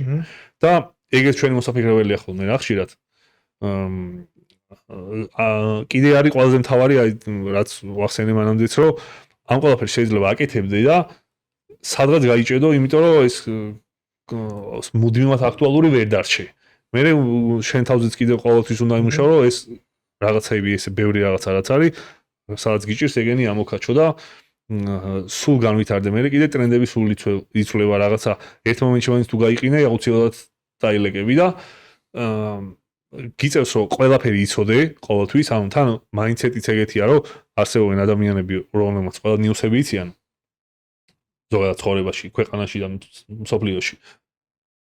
და ეგეთი ადამიანები უფრო ჩემი აზრით მაგრები არიან ამ სფეროში, იმიტომ რომ რაც უფრო ახლოს ხარ სიახლეებთან, მაგ ყველაფრის ინტეგრაციას ეგრევე აკეთებ და ეგეც კიდე შენ სასწრაფოდ მუშაობს მე და ესეთი ის მისტერ ბისტი რომ გაიქაჩა ყველაზე დიდზე, ანუ ეგ იმიტომ გააკეთა, რომ ეს ეხა მე რაც ჩამოთვალე კიდე ალბათ 30% ჩამოთვალე, ხო კიდე ბევრი რაღაცა გამორჩა. მაგაზე შექმნა ცალსავგე გუნდები ყველაფერზე. და სამ იქამდე მიხვალ, ან მიხვალ თუ არა საერთოდ, ეგ ყველაფერი არის სულ შენი საკეთებელი მარტო. და თან ეს ყველაფერი მარტო ისე უნდა აკეთო, რომ შემოსავალს ალბათ პირველ თვეების განმავლობაში არც უნდა ელოდო და თან არ მოკვდე. ბატონო. ხო და მან კიდე დაასრულე. ხო და მოკლედ მაგებრება არ დაიწყოთ YouTube-ზე, ეგ არის აზრი. მაგრამ მან მეორე მიდგომაც არის. მე მოკვდა. მან და ორი მიდგომა. მე მოკვდა, კი რა თქმა უნდა, ციგაგო. მაგრამ ნახე, მაგრამ რაც იღებ ბოლოს. ხო. ანუ YouTube-ერი როგორ აღიქმება? ანუ მისი გამომწერებისთვის, ან ზოგადად საზოგადოებაში, იცი რომ ვერაფერს ვერ შევადარებ, ესე ყველაზე ახლოს არის ალბათ კომიქსებთან. ანუ როგორც ბეტმენი და სუპერმენი და რაღაცა ეგეთი რაღაცები, სპაიდერმენი არის ვიღაცა ტიპისთვის, ვისაც ფილმებში უყურებს. ეგრე არის კაკოც. მართლა, ანუ არანაირი განსხვავება არა. და ანუ შეიძლება ესე ვიღაცები მოვიდნენ და შეგეხონ რომ მართლა თუ ხარ ნამდვილი. ან რო დაელაპარაკები, მე აბა ისეთი თუ ხარ, როგორც ვიდეოში ხარ, ეგ კიდე ცალკე მუღამია რა. ხო და მე კიდე გეტყვი კიდე ალტერნატიული მიდგომას, რაც შეგვიძლია გააკეთო. მათ შორის შეგვიძლია გარისკო უფრო მეტად, თუნდაც ფინანსური რისკიც აიღო, თუ რაღაცა გჯერა შენი თავის, იმიტომ რომ თუ რაღაც კონკრეტულ თუნდაც ბიზნესს უდგები რაღაცა მაგ მაინდსეტით. შეგვიძლია YouTube-საც მივიდგე მაგ მაინდსეტით. უბრალოდ ამბავი ის არის, რომ თუ ფულის აკეთებლად გინდა ეგ მაშინ გაგიჭირდება მაგრამ თუ წარმატების თუნდაც სწრაფად მიღწევა გინდა უფრო მეტად სწრაფად რომ რაღაცა კონკრეტული თუნდაც რაღაცა კონკრეტული ლოკაცია აერჩიო რომ იქ წახვიდე რომ ჯერ ყურადღება მიიქციო მინიმუმ ან რაღაცა გადაღების უკეთესი ხარისხით დაიწყო და ასე შემდეგ შეგიძლია თავიდან რაღაც ინვესტირება გააკეთო და მე ნენელა გახვალ იმ რაღაც ნულ მომავალზე და მე წახვალ წინ და ეგ წინ წასვლაც იმიტომ მაგაა რომ შეგიძლია რომ თუ ეგეთი მაინდსეტი გაქვს და რაღაცა ეგ ორი მაინდსეტი შეიძლება იყოს რომ ერთი რაღაცა იყო კომფორტულად და გააგზავნო და როგორც კომფორტულად გეკომფორტულება ისე აკეთო მეორე მაინდსეტია შეიძლება რავი კიდე და კიდე გინდოდეს რაღაცა კიდე უფრო მასშტაბურად წასვლა და ასე შემდეგ რა ხო და ეგ მაგ მეორე მაინდსეტის შემთხვევაში შეგიძლია რომ რაღაც რეინვესტი გააკეთო იმიტომ რომ ეს ყველაფერი ღირებულება შენ ცელდება ანუ მე გუშინ უფრო ნაკლები ადამიანები ცნობდა ვიდრე დღეს მიცნობს და თუ რაღაცა საოცარი არ მიქარე მაგალითად და რაღაცა ძალიან ნეგატიურისკენ არ წახვედი ეს სულ გლობალურად დადია ამიტომ რატო უნდა შეხედო როგორც კონკრეტულად როგორც ბიზნეს მაინდსეტით რატო უნდა შეხედო რომ რაღაც სტარტაპ მაინდსეტით რომ ეგ გააკეთო, იმიტომ რომ ეკოსისტემა თვითონ ან რაღაცა მუშაობის პრინციპი ამ YouTube არხზე არის სუსტა სტარტაპ რეჟიმი, რასაც თავიდან გიჭირს, ყველაფერს ედები, ყველაფერს აკეთებ, თუ გაიზარდე, გაქვს რესურსი, რომ რაღაც ლევერიჯი გააკეთო, რასაც ქვია, რომ რაღაცა thumbnail დიზაინერი გყავდეს, ან ედიტორი გყავდეს, ან თუნდაც გაყიდვები გყავდეს უკვე, ანუ ეგ ტენდენცია, ხო, ანუ ზრდადია სულ და ეგ რესურსი, რომ რაღაც თუნდაც რაღაცა აიღებ უკვე მარტო YouTube-ზე კი არა, თუნდაც Instagram-ზე რაღაც თორს ჩაწერო და 10,000-ობით ადამიანი შეიძლება მიაწვდინო ხმა და ამით რაღაცა კონკრეტული მონეტიზაცია გაუკეთო, ეს გაძლევს რესურსს, რომ თუნდაც თანამშრომელი დაიმატო და თუ შენ რესურსებით ვეღარ წვედი, ეგ გააკეთო და ამიტომ თუ რაღაცა ეგეთი იდეა გაქვს, რატომაც არ გახსნა საშაურმე და ცოტა აქეთაც წამოდი თუ ჯერა ენდობი შენთვის, იმიტომ რომ ან ჯერ წამოდი და მერე გახსენე საშაურმე. ხო, ეგეც. ეგ უფრო კაია. ხო, ანუ გზაში ძალიან ბევრ რაღაცას ისწავლი ისეც, რომელსაც საერთოდ ვერ ხედავდი და ეგ არა მარტო YouTube-ზე გამოგადგება, ბევრ რაღაცაში გამოგადგება, მათ შორის ბიზნესის კეთებაში გამოგადგება, ადამიანებთან ურთიერთობაში გამოგადგება, ისე უფრო თავისუფალი გახსნე და შემდეგ იყო, იმიტომ რომ მართლა ეს მიკროსკილები ძალიან ბევრ ამბავში გეხმარება რა. იმიტომ რომ აი ნებისმიერ YouTuber-ი ვაიღო, მგონია რომ საუკეთესოდ გაუკეთებს მაგალითად კომპანიას კონტენტს. უბრალოდ ჩვენ მაგის რაღაც კომპანიის YouTube არხსაც საუკეთესოდ გააკეთებს და კომპანიის TikTok არხსაც საუკეთესოდ გააკეთებს. იმდენი ცოდნა გვაქვს რაღაცეებზე. უბრალოდ ჩვენ მაგის არც სურვილი და არც რესურსი არ გვაქვს და ჩვენ გვინდა რომ ჩვენი თავები და ჩვენი ბრენდი გავზარდოთ, ვიდრე სხვას მოემსახურო და რაღაცა იმაზე ვიყოთ დამოკიდებული რა. ეგ არის ამბავი. შვენიერი, ანუ ძალიან საინტერესო საუბარი გამოვიდა, მეგობრებო. ანუ პირველ რიგში მინდა გითხრა ძალიან დიდი მადლობა სტუმრობისთვის, რომ ასე ვთქვათ, ჩვენს პოდკასტში მოხვედით და იმედია მოგწონთ ეს ფორმატი და მგონია რომ ზოგადად ინდუსტრიაში ძალიან წინ წავალთ თუ ბევრს ვილაპარაკებთ მსგავს საკითხებზე და განვითარდებით უფრო მეტად და მგონია რომ საჭიროა ეს სივრცე ამ ყველაფრისთვის. მადლობა კიდევ ერთხელ. მე მაყურებელს შევახსენებ რომ გამოიწეროთ ჩვენი არხი. გააქტიუროთ არის კიდე რა შეგვიძლია ხოლმე როგორ არის ეს არა ქვია და ვაკანსიაზე მზაობა გამოვაცხადოთ და ვაკანსიაზე ხო კომენტარებში დაწეროთ თუ იმუშავებდით რა დაუძახეთ იმას YouTube მაყურებელი თუ იქნებით ეს ჰიპოთეტური არ არის ძალიან კომპანიას ყავს ეგ ზუსტად შეიძლება გითხრათ რომ მუშაობს და მაგარია და გამოვა და ასევე კარგი YouTuber-ი იყო YouTube-ს უნდა უყურებდე ანუ ყველაზე ერთ-ერთი ყველაზე მნიშვნელოვანი სკილი ეგ არის მათ შორის გლობალური YouTube-ს ან ქართული YouTube-ს იმიტომ რომ გეხმარება ანალიზში ვის რა როგორ აკეთებს და მაგაზე რაღაც პულსი გიჭირავს რა ხელი გიჭირავს პულსზე და ამიტომ ეგეც ხო მაგარი პროფესიაა მოკლედ და უამრავი ადამიანი ისურვებს. მე მეგობრებო ძალიან ერთიორად გავიზარდე ამ პოდკასტის შემდეგ. უკვე ჯერთი მე ინფლუენსერი დაუძახეთ სხვებს, ჩვენ აქ იუთუბერები ვართ. ესე შეგვიძლია უკვე ამ პოდკასტს მეც ეგრე მაგ point of view-ით შევხედო ხოლმე საკითხს. ძალიან დიდი მადლობა მეგობრებო, მადლობა რომ გვიყურეთ და შევხვდებით შემდეგ ხუთშაბათს დროებით.